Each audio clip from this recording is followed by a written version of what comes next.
దేవాలయంలో శివుడు లింగ రూపంలో ఉంటాడు, లేదా విగ్రహ రూపంలో ఉండి అమ్మవారు పక్కనున్న విజువల్స్ మనకు కనిపిస్తాయి. కానీ ఇద్దరు అర్ధభాగాలు ఒకే లింగంలో కలిసిన అర్ధనారీశ్వర టెంపుల్ కి సంబంధించి హైదరాబాద్ లో ఉన్న టెంపుల్ లో ఉన్నాం మనం. అదే మేము కూడా చేసింది మాకు అమ్మవారి ఆదేశం మేరకే. సృష్టిలో మనం అందరం ఆది దంపతుల పట్ల చేస్తున్న తప్పులే మాకు అమ్మవారు చెప్పడం జరిగింది. అబ్బే విషయాల మీద ఇక్కడ ఈ విగ్రహ ప్రతిష్ఠ చేయడం జరిగింది. ఆ తర్వాత ఏమి చేయాలి, అర్ధనారీశ్వరులు అంటే ఎవరు, మనకై మనం తెలుసుకోవాల్సింది ఏంటంటే ఒక భార్యాభర్తలని మనం ఇద్దరం ఒక్క దగ్గరనే చూస్తాం మనం అందరం. మరి శివపార్వతుల పట్ల వాళ్ళిద్దరిని ఎందుకు వేరుగా చూడాలి? అంటే లింగ రూపంలో మాత్రం ఉండాలని శివుడికి శాపం ఉంది అని చెప్పి పురాణాలు. వాళ్ళని జగజ్జనని జగదేక పిత్రి అని అంటారు. అంటే సృష్టికి అమ్మ నాన్నలు అంటారు. ఆయనకు శాపం పెట్టే అంత గొప్ప వాళ్ళు ఈ సృష్టిలో ఇంకెవరు ఉన్నారు? సరే, ఎందుకు పెట్టిండ్రు? అమ్మవారికి వేరే గర్భగుడి ఎందుకు ఉంటుంది ప్రతి చోట? మాకు ప్రతి ముహూర్తము ప్రతిది కూడా మాకు అమ్మవారు చెప్పిన ముహూర్తమే. అదే ముహూర్తాన్ని మేము ఒక పండితుడికి పోయి పూజ చేయాలి, మీరు ఈ పూజ అంటే ఈ అద్భుతమైన ముహూర్తం మీకు ఎక్కడ దొరికింది స్వామి అని అడుగుతున్నారు వాళ్ళు. అంటే అమ్మ, నాకు ఒక చిన్న సందేహం. ఎందుకంటే దేవుడికి సంబంధించి మనం భక్తిలో ఉన్న మూలంగా ప్రతిసారి వాళ్ళు కనిపించడము, లేదా ఇది చెయ్యండి అని చెప్పడము, లేదా ఆయన నాతోనే ఉన్నాడు నన్ను నడిపిస్తున్నాడు అనుకోవడం, ఇదంతా సహజం. కానీ మీకు ఇంత గట్టి నమ్మకం అనేది ఎప్పుడు ఏర్పడింది? ఏ టైంలో? అర్ధనారీశ్వర స్వామి వారి దేవాలయానికి ఇతర దేవాలయాలకి డిఫరెంట్ ఏంటి? సో ఇక్కడ అన్ని దేవాలయానికి ఈ దేవాలయానికి తేడా ఏంటంటే అదొక్కటే. ఆది దంపతులు ఎప్పుడైతే మీకు దర్శనం ఇవ్వాలనుకుంటారో అప్పుడు మాత్రమే ఇస్తారు. అంటే సాధారణంగా ఊళ్ళో ఎవరైనా చనిపోయినా లేదా ఎక్కడ ఏ కార్యమైనా సరే దేవాలయాల తలుపులు మూసేయడము, లేదా దేవుడు కనిపించకుండా క్లోజ్ చేయడము, ఈ సిచ్యువేషన్స్ చూసాను. కానీ ప్రతిష్టాపన జరిగే సమయంలో మీరు మైల్లో ఉన్నారు అని చెప్పి ఇప్పటికీ పాటిస్తున్న వాళ్ళు మూర్ఖులు అంటారా? ప్రతి ఆచారం సైంటిఫిక్ రీజన్స్ తోటే ముడిపడి ఉన్నాం.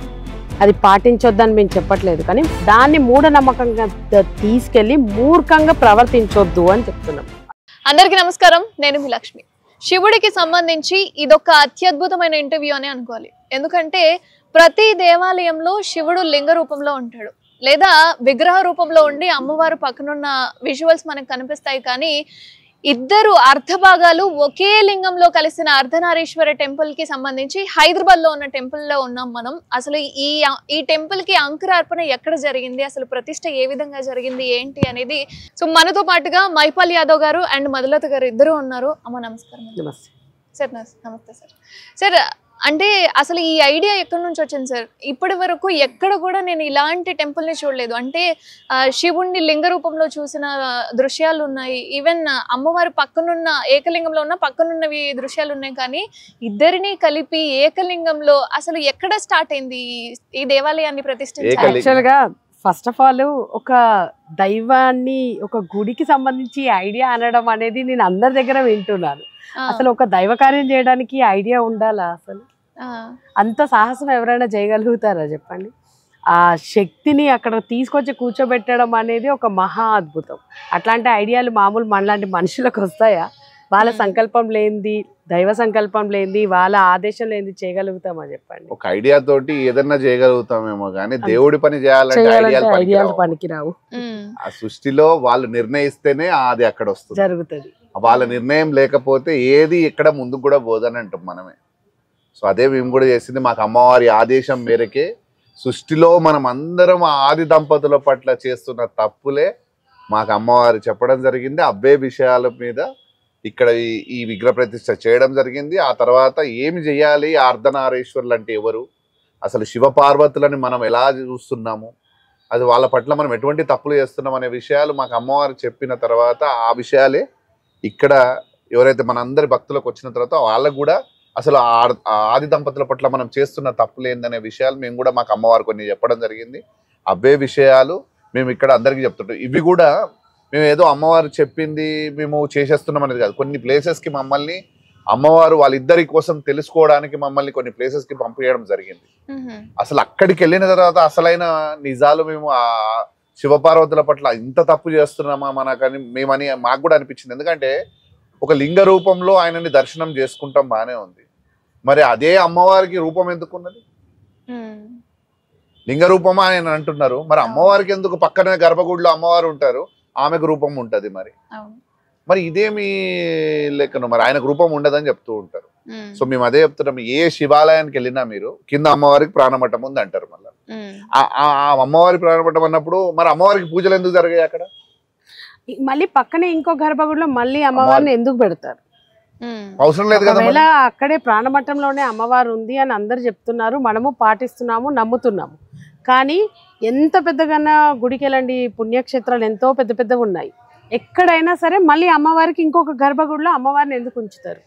సెపరేట్ గా ఉంటుంది. అంతే కదా. ఇక్కడనే మనం అందరం తెలుసుకోవాల్సింది ఏంటంటే, చరిత్ర ఎవరైనా ఒకరి ఒపీనియన్ తోటి రాసుకుంటూ వచ్చిన చరిత్రలో ఏదైనా ఎవరి గురించి అయినా సరే నిజంగా మనం వాళ్ళిద్దరిని కలిపి పూజిస్తున్నామా లేదా అనేది మనం తెలుసుకోవాలి. మనకై మనం తెలుసుకోవాల్సింది ఏంటంటే, ఒక భార్యాభర్తలని మనం ఇద్దరం ఒక్క దగ్గరనే చూస్తాం మనం అందరిని. మరి శివపార్వతుల పట్ల వాళ్ళిద్దరిని ఎందుకు వేరుగా చూడాలి? ఇప్పుడు మీరే చూడండి, వెంకటేశ్వర స్వామిని తీసుకుంటే ఆయన ఇద్దరు భార్యలతో సతీ సమేతంగా ఒకరిని గుండెలో ఒకరిని పక్కన పెట్టుకొని ఉంటారు. లక్ష్మీ నరసింహస్వామి అమ్మవారిని స్వయంగా తొడపైన కూర్చొని పెట్టుకొని ఉంటారు. రాముల వారు సకుటుంబ సపరివార సమేతంగా ఉంటారు ఆయనతో ఉన్న వాళ్ళందరితో. కానీ ఇక్కడ ఈ వీళ్ళు శివపార్వతుల ఆది దంపతుల విషయంలోనే ఎందుకు ఇట్లా జరుగుతుంది? మరి సృష్టికి అమ్మా నాన్నలు అంటాం, మళ్ళీ మనం సృష్టికి అమ్మా నాన్నలని వాళ్ళే అంటాం ఆ శివపార్వతులని. మళ్ళీ విషయం ఏమంటే, శక్తి లేకపోతే శివుడు శవంతో సమానం అని చెప్తూ ఉంటాం మనమే. మరి వాళ్ళిద్దరిని ఎందుకు కలిపి చూడము, కలిపి ఎందుకు వాళ్ళని ఆరాధించము? మరి మనం కూడా తెలుసుకోవాలి కదా. ఈ సృష్టికి అమ్మా నాన్నలను వేరువేరుగా చూడమని ఎవరైనా రాసిరా? అంటే లింగ రూపంలో మాత్రం ఉండాలని శివుడికి శాపం ఉంది అని చెప్పి పురాణాలు. ఆయనకి శాపం ఏందా మనకు అర్థం కాదు. అసలు ఆయనకి ఈ సృష్టిని పుట్టించిన వాళ్ళకి అన్ని తెలుసు, మంచి చెడులు మనకు అన్ని పెట్టిన విధానాలే వాళ్ళిద్దరు పెట్టినారు. వాళ్ళు పాపం చేస్తారా? వాళ్ళకి శాపాలు తగులుతాయా?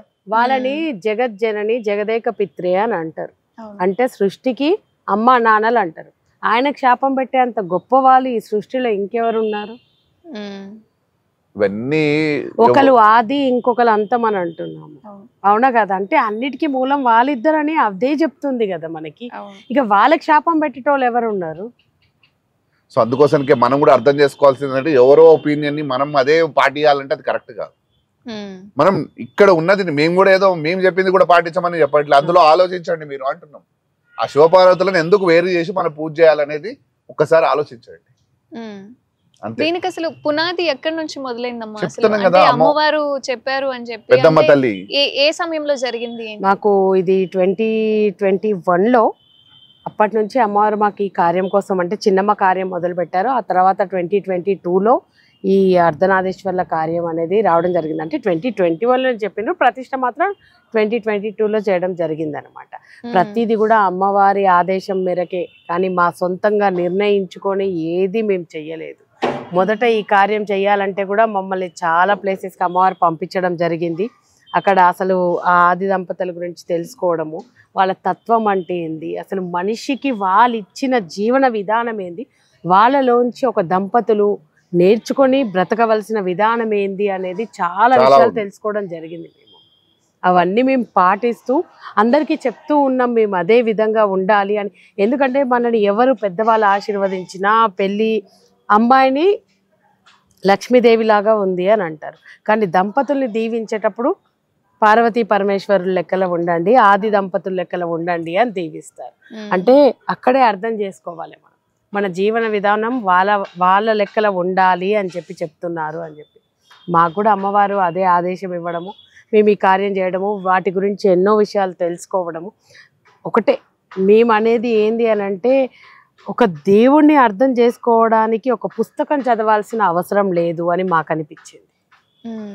ప్రతి మనిషి ఒక పుస్తకం చదివి పుస్తకంలో ఏముందో అదే పఠిస్తూ దేవుణ్ణి ఆ రూపంలో చూస్తూ పోయిండు. కానీ మీ మాత్రం దాన్ని దాటి ఆ దైవాన్ని అర్థం చేసుకోవడం మొదలు పెట్టినాం. జీవన విధానమేమ్మా. ఇప్పుడు ప్రతి ఒక్కరు మనం ఎలా ఉంటున్నామో అసలు ఆ జీవన విధానం ఎవరు నేర్పిరు మనకు? దేవుడు నేర్పినదే కదా. దేవుడు ఆయన ఇట్లా నడవమని చెప్పిండు. మనకో రూలు ఆయనకో రూలు ఉంటుందా? సో ఇక్కడ అదే జరుగుతున్నది. ఇప్పుడు వాళ్ళిద్దరినేమో వేరుగా చూడాలి, మనమేమో ఇక్కడ కలిసి ఉండాలి అందరం. సో అదే చెప్తున్నా, ఈ తప్పు చేయకండి ఎవరైనా సరే. సరే, ఎందుకు పెట్టిండ్రు? అమ్మవారికి వేరే గర్భగుడి ఎందుకు ఉంటుంది? ప్రతి చోట. ఒకవేళ అది అమ్మవారి విశిష్టగాంచిన దేవాలయం అయితే గనక మళ్ళీ స్వామివారికి ఇంకొక గర్భగుడి ఉంటుంది. అది ఎందుకని అట్లా రాముల వారికి అమ్మవారికి ఎక్కడా లేదు కదా. సీతమ్మ తల్లికి రాముల వారికి వెంకటేశ్వర స్వామికి కానీ అమ్మవారికి కానీ వేరువేరుగా లేదు, ఒకే దగ్గర ఉంటూ మళ్ళీ పక్కన కావాలంటే అమ్మవారికి ఉందేమో కానీ. అవును, మనము బాగా ఆలోచించాలి ఈ విషయాలన్నీ కూడా. మేము సృష్టికి విరుద్ధమైన కార్యాలు ఏం చేయట్లేదు. తప్పేముందమ్మా ఆది దంపతుల్ని ఒక దగ్గర పెట్టి పూజించమని చెప్పడంలో, అవునా కదా. అందరూ మీకు అసలు ఏం తెలుసు అది ఇది అని అంటున్నారు, అందులో తప్పేముంది? అసలు మేము ఏం తప్పు చేస్తున్నాం? చాలా నెగటివ్ కామెంట్స్ కూడా చేస్తున్నారు. తప్పేముంది అంటున్నా. మేము ఒక మంచి రెండు అతీతమైన శక్తులు ఒక దగ్గర పెట్టి పూజించడం వల్ల ఇంకా మీ అందరికి కూడా ఒక రెండు శక్తులు ఒకే దగ్గర లభిస్తున్నాయి కదా, వాళ్ళ ఆశీర్వాదము వాళ్ళ నుంచి ఏదైనా సరే. సో ఇక్కడ విషయం ఏమంటున్నామమ్మా, వాళ్ళు నెగిటివ్ కామెంట్స్ చేసే బదులు అసలు మేము చెప్పే విషయాలలో ఏం తప్పు ఉందో చెప్పమనండి, అది ఒప్పుకుంటాం. శాస్త్రము బుక్స్ అవి ఇవి కాదు. నేను ఒకటే అంటున్నా, మనము భార్యాభర్తలము కలిసి ఉండాలని చెప్తున్నాము. వెంకటేశ్వర స్వామి వీళ్ళందరం ఒకతను ఉంటారు, శివ పార్వతులకు ఎందుకు వేరు వేరుగా ఉండాలి? వాళ్ళని నేను క్వశ్చన్ చేస్తున్నా, ఎవరైతే వాళ్ళకి. సో మేము కూడా చెప్పేది అదే, ఈ సృష్టికి అమ్మా నాన్నలు వాళ్ళు, ఈ సృష్టికి అమ్మా నాన్నలు, వాళ్ళని కల్పించకుండా మనం ఎలా కలిపి ఉంటాం? మాకు అమ్మవారు ఇచ్చిన కార్యం మేము అదే చేస్తున్నాం.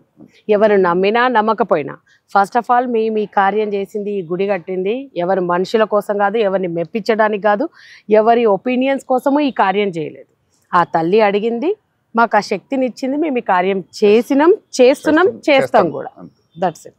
అంటే మీ ఇద్దరి ఇన్వాల్వ్మెంటే ఉందా ఈ దేవాలయాన్ని కట్టడంలో? ఇంకా ఎవరైనా, ఎందుకంటే ఏదైనా దేవాలయాన్ని కట్టినప్పుడు ఒక 5 చేతులు కలవాలి అని చెప్పి ఒక నానుడి అనేది ఉంటుంది. సో మీ ఇద్దరే కట్టారా? ఎవరైనా? ఇక్కడ ఎవ్వరి లేదమ్మా, ఎవరి డొనేషన్స్ కానీ ఎవరికి లేదు. మాకు అమ్మవారు చెప్పినది, ఈ కార్యం కోసం మీ ఇద్దరు పుట్టినారు, ఆ కార్యం మీరు చేయండి. ఎక్కడి నుంచి ఏది రావాలి ఏం చేయాలి అనేది ఆ పైరోడు నిర్ణయిస్తాడు. మీరు ముందుకెళ్ళండి అంతే. ఇప్పుడు ఒక మంచి పని చేస్తామా మీరైనా సరే, మీరు ఒక మంచి పనికి మీరు ముందుకు పోతే ఆటోమేటిక్గా అన్ని కలిసి వస్తాయి. అది ముందుకు వెళ్ళిపోతుంది ఆ కార్యం అనేది. సో అందుకోసానికనే చెప్తున్నాం, మనం మంచి పని చేసేటప్పుడు మీరు అనుకోవచ్చు అంటే ఎక్కడి నుంచి రావాలి అక్కడ నుంచి వస్తాయంటే, ఇక్కడ ఎవరి డొనేషన్లు ఏమీ లేదు, ఎవరి దగ్గర నుంచి ఏమీ తీసుకోలేదు. మాకు ఆ తల్లి ఆ శక్తిని ఇచ్చింది, మాకు ఉన్న దాంట్లో నుంచే ఈ కార్యం చేసుకుంటూ ముందుకు వెళ్తున్నాము. ఎవరి దగ్గర నుంచి ఆశించి అయితే చెయ్యట్లేదు. ఒక 5గురు వెయ్యాలి అని అంటే, ఒకప్పుడు పూర్వీకులు స్వార్థం ఉండేది కాదు, నేనిచ్చినా నాది అని ఎవ్వరు ఎప్పుడు చెప్పలేదు. కానీ మీరు చూడండి, ఒక గుడి దగ్గరికి వెళ్తే ఇంత పెద్ద నేమ్ లిస్ట్ ఉంటుంది, బోర్డు ఉంటుంది, ఒక గంట ఇస్తే ఆ గంట మీద పేరు రాపించుకొచ్చి ఇస్తున్నాం. గుడిలో ఒక ఆరతి ఇస్తే దాని మీద పేరు, గుడిలో దేవుడికి ఇచ్చే ప్రతి వస్తువు మీద నీ పేరు రాయడం ఏంది? ఆయన ఇచ్చినవే ఆయనకి టైం వచ్చినప్పుడు, నువ్వు ఆయనకి అవసరం ఉన్నప్పుడు సమర్పిస్తున్నప్పుడు. ఇప్పుడు నా దగ్గర నుంచి మీకు బతకడానికి నేను కొన్ని పైసలు ఇచ్చిన, మీ దగ్గర కలిగినప్పుడు మీరు ఆ స్థాయికి వచ్చినప్పుడు నావి నాకు తెచ్చిస్తే దాని మీద మీ పేరు రాసిస్తే అది కరెక్టా? కాదు. ఎందుకంటే మీరు నేనిచ్చిందే నాకు ఇస్తున్నారు, ఆ పేరు రాసి ఈ నోటు నాది నేను నీకు ఇస్తున్నా, ఎప్పటికీ ఈ పేరు కనిపించాలి అనేది ఎంత స్వార్థం చెప్పండి. సో అవన్నీ ఇప్పుడు అమ్మ నిర్ణయం, ఆమె చెప్పింది మేము చేసుకుంటూ పోతున్నాం. ఆమెను చూసి మాకు ఇది అమ్మవారు చెప్పింది, ఎవరి దగ్గర రూపాయి తీసుకోవద్దు అండ్ ఎవరి సలహాలు కూడా తీసుకోవద్దు ఈ కార్యాన్ని. ఇక్కడ ఈ ఆలయం విగ్రహ ప్రతిష్టప్పుడు కానీ, విగ్రహం పెట్టేటప్పుడు కానీ, లేకపోతే ఆలయం కట్టేటప్పుడు కానీ ఏ పురోహితులు ముహూర్తం పెట్టలేదు, ఏ పండితులు. మాకు ప్రతి ముహూర్తము ప్రతిది కూడా మాకు అమ్మవారు చెప్పిన ముహూర్తమే. అదే ముహూర్తాన్ని మేము ఒక పండితుడికి పోయి పూజ చేయాలి, మీరు ఈ పూజ అంటే ఈ అద్భుతమైన ముహూర్తం మీకు ఎక్కడ దొరికింది స్వామి అని అడుగుతున్నారు వాళ్ళు రిటర్న్. అంటే ఎలా చెప్తుంది అమ్మవారు? వాక్కు రూపంలో వినడం జరుగుతుంది. లైక్ మీరు అనుకోవచ్చు, మేము ఎవరిని తప్పని అనట్లేదు. బయట ఇప్పుడు కొంతమందికి అమ్మవార్లు రావడము, వాళ్ళు అంటే ఒక టైం ఒక డే పెట్టుకుని ఆ టైంలో అమ్మవారు వచ్చి మాట్లాడుతుంది, చెప్తుంది, పరిహారాలు చెప్తుంది. అంటే మాకు ఇంతవరకు ఏ పరిహారాలు చెప్పలేదు. మీ జీవితం మీ కర్మ, మీరు మనిషి శరీరం రూపంలో ఉన్నారు, మీ కర్మ మీకు ఉంటది, మీరు అనుభవించాల్సిందే అని చెప్పింది. ఈ రోజు వరకు మాకేది కూడా మా శరీరాలకు సంబంధించి మీరు ఇంత పెద్ద గుడి కట్టినరు మంచిగా ఉంటారు అది అని మాకు చెప్పలేదు. మేము ఇంతకు ముందుకు ఏదైనా పాప కర్మాలు చేసినా వాటిని మేము అనుభవిస్తాం. మాకు మీకు వచ్చినట్టే అన్ని వస్తాయి, అన్ని కర్మలు కర్మ సిద్ధాంతాన్ని నమ్మండి. ఏ తప్పు చేసినా కూడా ఆ కర్మ ఇప్పుడు మేము మేము అనుభవించాల్సిందే. ఇంత పెద్ద గుడి కట్టినా మాకు పుణ్యం వచ్చేసింది, పోయి ఎవరన్నా చంపేయచ్చా నేను? ఇక్కడికి కర్మ, ఆ వచ్చి కర్మ లేదు కదా, మరి ఎంత ఇక్కడికి పుణ్యం వచ్చి ఉన్నా మేము దండం పాపం పెడితే అనేది పోతుందా? వెంటాడుతూనే ఉంటుంది. సో ఇక్కడ ఇప్పుడు జాతకాలు చెప్పి ఈ పరిహారాలు చేసుకోండి మీకు ఇది అవుతుంది, ఈ శాంతి చేసుకోండి మీకు మంచి జరుగుతుంది, ఏ శాంతులు ఏ పరిహారాలు మీకు పనికిరావు, ఏది జరగదు. నువ్వు తప్పు చేసినావు 100% అనుభవించే పోతావు. మంచి చేస్తావా ఆ దేవుడు నీకు మంచి ఇస్తాడు, అంతే. అండ్ ఈ విగ్రహ ప్రతిష్టాపన జరగడం వెనుక చాలా ఒడిదుడుకులు ఉన్నట్లుగా, ఈవెన్ అమ్మవారి ఆజ్ఞ కోసం ఎదురు చూసిన సిచ్యువేషన్స్ ఉన్నాయి అని, అంటే ఇంత పెద్దగా మీరు నిర్ణయించుకోలేదు ముందుగా అని చెప్పి విన్నాను. లేదు లేదు, విగ్రహ ప్రతిష్టకి మాకు ఎట్లాంటి వడదొడుకులు రాలేదు, ఏమీ లేదు. చాలా సాఫీగా ప్రశాంతంగా పూజ కార్యక్రమాలు జరిగాయి, విగ్రహ ప్రతిష్ట అయ్యింది. గుడి కట్టడం కోసము ఆజ్ఞ ఎదురు చూసినాం మేము దానికోసం. అమ్మ ఎప్పుడు చెప్తే అప్పుడు గుడి కట్టాలి అని, అంతవరకే తప్పితే ఎట్లాంటి వడదొడుకులు మేము ఏ ప్రాబ్లమ్స్ ఏమీ ఫేస్ చేయలేదమ్మా. అది కూడా ఏంది అని అంటే మాకు అమ్మవారు ఎన్నో చూపించింది, ఆ 9 నెలలు ఎన్నో నేర్పించింది అమ్మ మాకు. సో విషయం ఏంటంటే తప్పులు మేము చేస్తున్నప్పుడు అంటే ఒక పని ఆ సమయానికి జరిగిపోవాలి ఏదైనా ఆమె చెప్పినప్పుడు. అది మేము చెయ్యనప్పుడు ఆ తప్పు మాదే కదా, ఆ టైంకి చేయనప్పుడు తప్పు మాదైతే. సో ఆ సమయానికి మేము చేయనప్పుడు కొన్ని ఇబ్బందులు పడ్డాం, కాదని అనట్లే. కానీ ఆమె చెప్పినట్టు చేసుకుంటూ పోతే అది వెళ్ళిపోయింది అట్లా. సో అందుకోసం కంటే మేము మనుషులమే కదమ్మా, ఎందుకంటే మేము మనుషులు లెక్కనే ఆలోచిస్తాం, సొసైటీలో ఎట్లుంటుంది ఏం సంగతి అని. అప్పుడు మాకు ఇబ్బందులు పడ్డాం. ఎప్పుడైతే మేము ఈ సొసైటీని వదిలేసినామో ఈ కార్యం ఆగలేదు ఇంకా. అంటే ఈ మూఢనమ్మకాలు ఇంట్లో వాళ్ళు చెప్తున్నప్పుడు, లేకపోతే బయట వాళ్ళు ఎవరైనా మీరు అన్నట్టు 5 మంది దగ్గర తీసుకోవాలి ఇట్లాంటివి ఉన్నాయి కదా చాలా మటుకు మన దగ్గర. అవి ఆలోచన వచ్చినప్పుడు ఆగిపోవాల్సి వచ్చింది. ఎప్పుడైతే మేము ఇక ఇది తప్పు ఇట్లా కాదు, మనకు అమ్మ ఏం చెప్పిందో అదే చేద్దాం అన్నప్పుడు ఒక్క క్షణం కూడా మేము ఎక్కడ ఆగకుండా ముందుకు వెళ్తూనే ఉన్నాము ఇప్పటి వరకు కూడా. అంటే అమ్మ నాకు ఒక చిన్న సందేహం, ఎందుకంటే దేవుడికి సంబంధించి మనం భక్తిలో ఉన్న మూలంగా ప్రతిసారి వాళ్ళు కనిపించడము, లేదా ఇది చెయ్యండి అని చెప్పడము, లేదా ఆయన నాతోనే ఉన్నాడు నన్ను నడిపిస్తున్నాడు అనుకోవడం ఇదంతా సహజం. కానీ మీకు ఇంత గట్టి నమ్మకం అనేది ఎప్పుడు ఏర్పడింది, ఏ టైంలో ఏర్పడింది? ఒక విషయం చెప్తామా, అందరికి భక్తి ఉంటే అది కొద్దిసేపటి వరకే ఉంటది. నీకు మంచి జరిగితే భక్తి ఉంటది, మంచి జరగకపోతే భక్తి మారిపోతుంది. కానీ ఇది మాకు భక్తి కాదు, ఇది మా బాధ్యత. మా ఇద్దరి బాధ్యత. ఈ సృష్టిలోకి వాళ్ళని తీసుకొచ్చినాం. మేము ఉన్నన్ని రోజులు వాళ్ళు అలాగనే ఉంటారు. ఎందు గురించి అంటే ఇప్పుడు మన కన్న పిల్లలు ఉంటారు, వాళ్ళని మనం భక్తితో చూస్తామా బాధ్యత చూస్తామా? బాధ్యతగానే చూస్తాం. ఆ బాధ్యత వాళ్ళు ఎట్లయితే బాధ్యతను వాళ్ళు పుట్టి పెరిగి పెద్దగా అయ్యే వరకు ఎట్లయితే తల్లిదండ్రులు చూస్తామో మనము సేమ్ మా బాధ్యత కూడా అంతే. మేము బాధ్యతతో చేస్తున్నాం, భక్తితో చేయట్లేదు. భక్తి అనుకోండి, ఇప్పుడు మీరు ఉన్నారు గుడికి వెళ్తారు, అమ్మ నాకు ఇది ఇయ్యు, లేకపోతే నా పని జరగాలి, జరిగితే నీ గుడికి ఒక 5 వారాలు వచ్చిపోతాను అని మొక్కుతావు. ఆ తర్వాత ఆ పని జరిగింది అనుకో, ఒక 5 వారాలు వచ్చి ఆ తర్వాత 6వ వారం మళ్ళీ వెళ్తావా? వెళ్ళరు, అవునా కదా? సో ఒకవేళ ఎప్పుడైనా వెళ్ళాలి అని అనిపించినా ఒక అకేషన్ వెతుక్కొని, లేదా ఓ పండగ వచ్చినప్పుడు ఎప్పుడో వెళ్దాంలే అనే ఆలోచన. అంటే నీకు కావాల్సింది దొరికే అంతవరకే నీకు భక్తి ఉంటుంది. ఆ తర్వాత నీ భక్తి ఏమైపోతుంది, మళ్ళీ ఏదో ఒకటి జీవితంలో ఆపద కలిగినప్పుడు, అవసరం వచ్చినప్పుడే మళ్ళీ భక్తి పుట్టుకొస్తుంది. సో మాది అది కాదు, మేము ఏది కూడా భక్తితో చేస్తుంది కాదు. నువ్వే అన్ని అని అర్థం చేసుకొని దేవుడి దగ్గర మేము ఉన్నాము అని అంటే, ఏదో నువ్వు ఇప్పుడు అందరు వస్తారమ్మా, అమ్మవారి అలంకరణ ఎంత బాగుంది, రూపం ఎంత బాగుంది, ఇవి వరకే చూడగలుగుతారు. కానీ మేము అర్థం చేసుకుంటాం అక్కడ ఏమి జరుగుతుంది, ఆ రూపం ఎందుకు ఉంది ఇక్కడ అని చెప్పి దేవుని అర్థం చేసుకోవడానికి ట్రై చేసి అర్థం చేసుకొని ఈ కార్యం చేస్తున్నాం మేము. దాన్నే కదా దైవంలో ఐక్యం అవ్వడం అంటేనే అది. ఆయనని మనము లైక్ ఆత్మశుద్ధితో దగ్గరగా అవుతున్నామే కానీ మేము ఈ శరీరంతో చేసే క్రియలు మాకు అనవసరమైనవి. ఈ శరీరమే శాశ్వతంగా, అవునా కదా? ఈ శరీరం ఎన్ని తప్పులు చేస్తామమ్మా, ఎంత మలినం అయిపోయింది, లోపల ఎంత చెత్త ఉంటుంది చెప్పండి. మనం తినే అంతవరకే అది మంచి భోజనం, తిన్న తర్వాత లోపలికి వెళ్ళిన తర్వాత, అవునా కదా, దాన్ని ఒక రకంగా చూస్తాం మనం, వ్యర్థంగానే చూస్తాం. మరి ఈ శరీరమే వ్యర్థం కదా. నాది నాది నాది నాది అని అనుకుంటూ బ్రతుకుతాం. దేవుడు మనకి నిత్య జీవితంలో ప్రతి క్షణం చూపిస్తున్నాడు, నువ్వు శాశ్వతం కాదు, నువ్వు శాశ్వతం కాదు. ఏదైతే మనము ఆక్సిజన్ లోపల తీసుకుంటామో మళ్ళీ నీలోంచి బయటికి వచ్చేటప్పుడు అది విషమై వస్తుంది. అవునా కదా? అన్లెస్ ఈ ప్రకృతి మళ్ళీ దాన్ని ప్యూరిఫై చేసి ఆక్సిజన్ కింద కన్వర్ట్ చేసి నీకు ఇస్తేనే దాన్ని తీసుకోగలుగుతారు. అంటే ఒక మానవుడు శరీరమే చాలా అదైనది. అవునా కదా? మనకి ఏది కావాలో అది మాత్రమే తీసుకోవాలి. అంతే. ప్రతి ఒక్కరు చేయాల్సిన పని కూడా అంతే. మనం దేవుణ్ణి అర్థం చేసుకోవాలి. ఆత్మశుద్ధితో కొలవండి, ఆయన చూడండి. కానీ మీ శరీరంతో వచ్చి ఇక్కడ యాక్టింగ్లు చేసి పూజలు చేస్తే ఎటువంటి ఉపయోగం లేదు. క్లియర్ గా చెప్తున్నా. ఒక తల స్నానం చేసేసుకొని మంచి ఉతికిన బట్టలు వేసేసుకొని వచ్చినంత మాత్రాన అదేంటి ఇప్పుడు ఇదే నాలుక తింటే రావచ్చు అంటారా?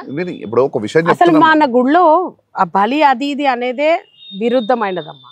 మేము ఏదే ఒక విషయం చెప్తున్నామ్మా. నేను ఏమంటున్నానంటే మీరు వచ్చినప్పుడు ఇక్కడ మీ ఆత్మశుద్ధితోటి రండి అని చెప్తున్నా. నేను స్నానం చేయలేదు గుడికి రావచ్చో లేదో, నేను ముట్టున్నది నేను గుడికి రావచ్చో లేదో, లేకపోతే నేను నాన్ వెజ్ తిన్నా గుడికి రావచ్చో లేదో, ఇట్లాంటి బయట ఇది పోదా అమ్మా? పొద్దున నాన్ వెజ్ తింటారు, సాయంత్రం గుడికి వెళ్ళాలంటే తల స్నానం చేసుకుంటే వెళ్ళిపోతుందా? మరి అది నువ్వు తిన్నది ఎక్కడ పోతుంది? అదంతా అరిగి ఒక నాన్ వెజ్ తిన్నప్పుడు అరగడానికి మినిమం 48 అవర్స్ పడుతుంది. అప్పుడు నీ ఒంట్లోనే ఉంటుంది కదా, అది నీ కడుపులోనే. అట్లా వెళ్ళొచ్చా మరి గుడికి? తప్పంటే అన్ని తప్పే, ఒప్పు అంటే అన్ని ఒప్పే. దాని నుంచి వచ్చిన ప్రోటీన్ అయితే మన బ్లడ్ లోనే కలిసి ఉంటది కదా. అంతే. మరి అప్పుడు ఆ రక్తమే తప్పు కదా. నీ ఆత్మశుద్ధితోటి నీ ఆత్మ నీ బాడీలో మన పూర్తి శరీరంలో అమ్మ నీ ఆత్మ ఒకటే ప్యూర్ ఉంటది, మిగతా బాడీ అంతా అబద్ధమే. ఎందుకంటే అది ఎప్పటికైనా వెళ్ళిపోవాలి. దాన్ని చూస్తూ మనం ఆనందపడుతూ ఉంటాం, కానీ అది శాశ్వతమా నీ అందం కాదు. ఇప్పుడు కళ్ళు పోయినా చెవులతో వినగలిగి, నోట్తో మాట్లాడగలిగి, చేతులతో పని చేసుకోగలుగు. అవునా కదా? లైక్ ఒకవేళ బ్రెయిన్ డెడ్ అయినా కూడా శరీరం మాత్రం బ్రతికే ఉంటది. అవునా కదా?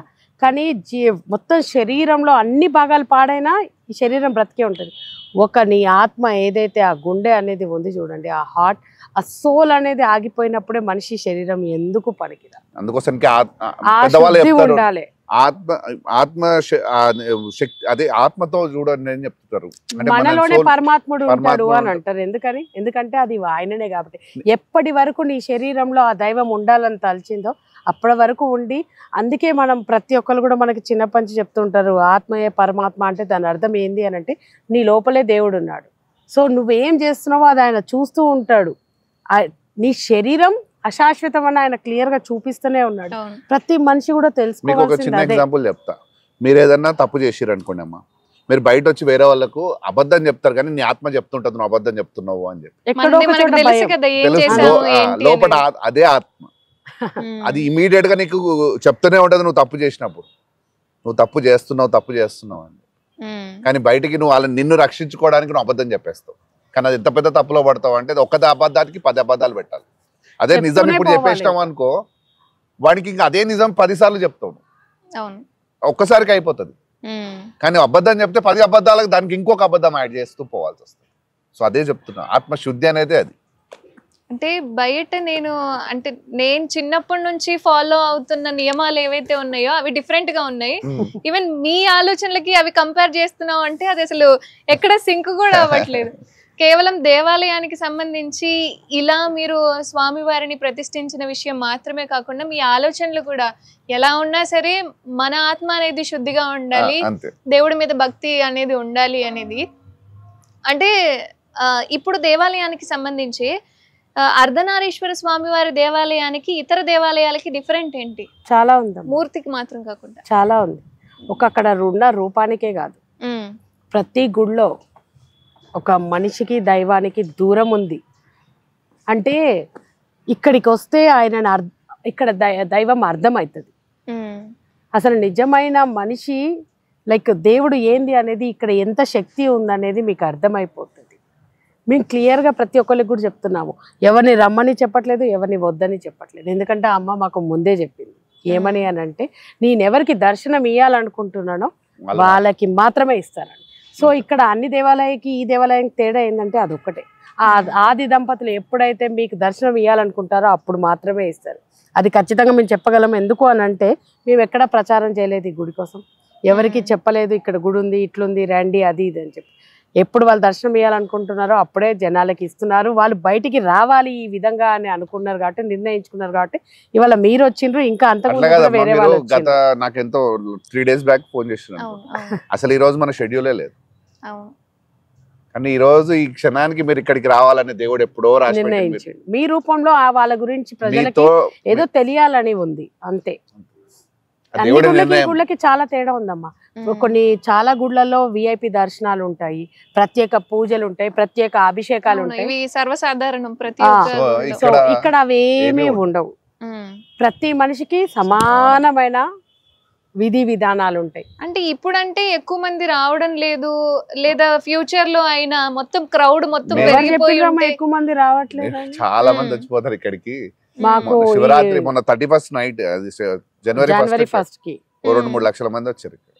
మా వల్ల కాలేదు క్రౌడ్ కంట్రోల్. లాస్ట్ ఇయర్ శివరాత్రికి అయితే ఇంకా మేము పొద్దున ఎప్పుడో 6 గంటలకు వచ్చి ఆడ నిలబడ్డామా అంటే రాత్రి 11:30 వరకు కూడా అట్లనే మేము నిలబడే ఉన్నాం.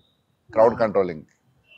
సో ఇక్కడ ఎక్కడ కూడా లైక్ ఒక మేము గుడి కట్టినాం అనే అహంకారంతో మేము వెళ్ళి అక్కడ ఒక దగ్గర కూర్చొని ఏది చేయడం ఏది ఉండదు. మేము స్వయంగా దిగొచ్చి అన్ని చేస్తాం ఇక్కడ.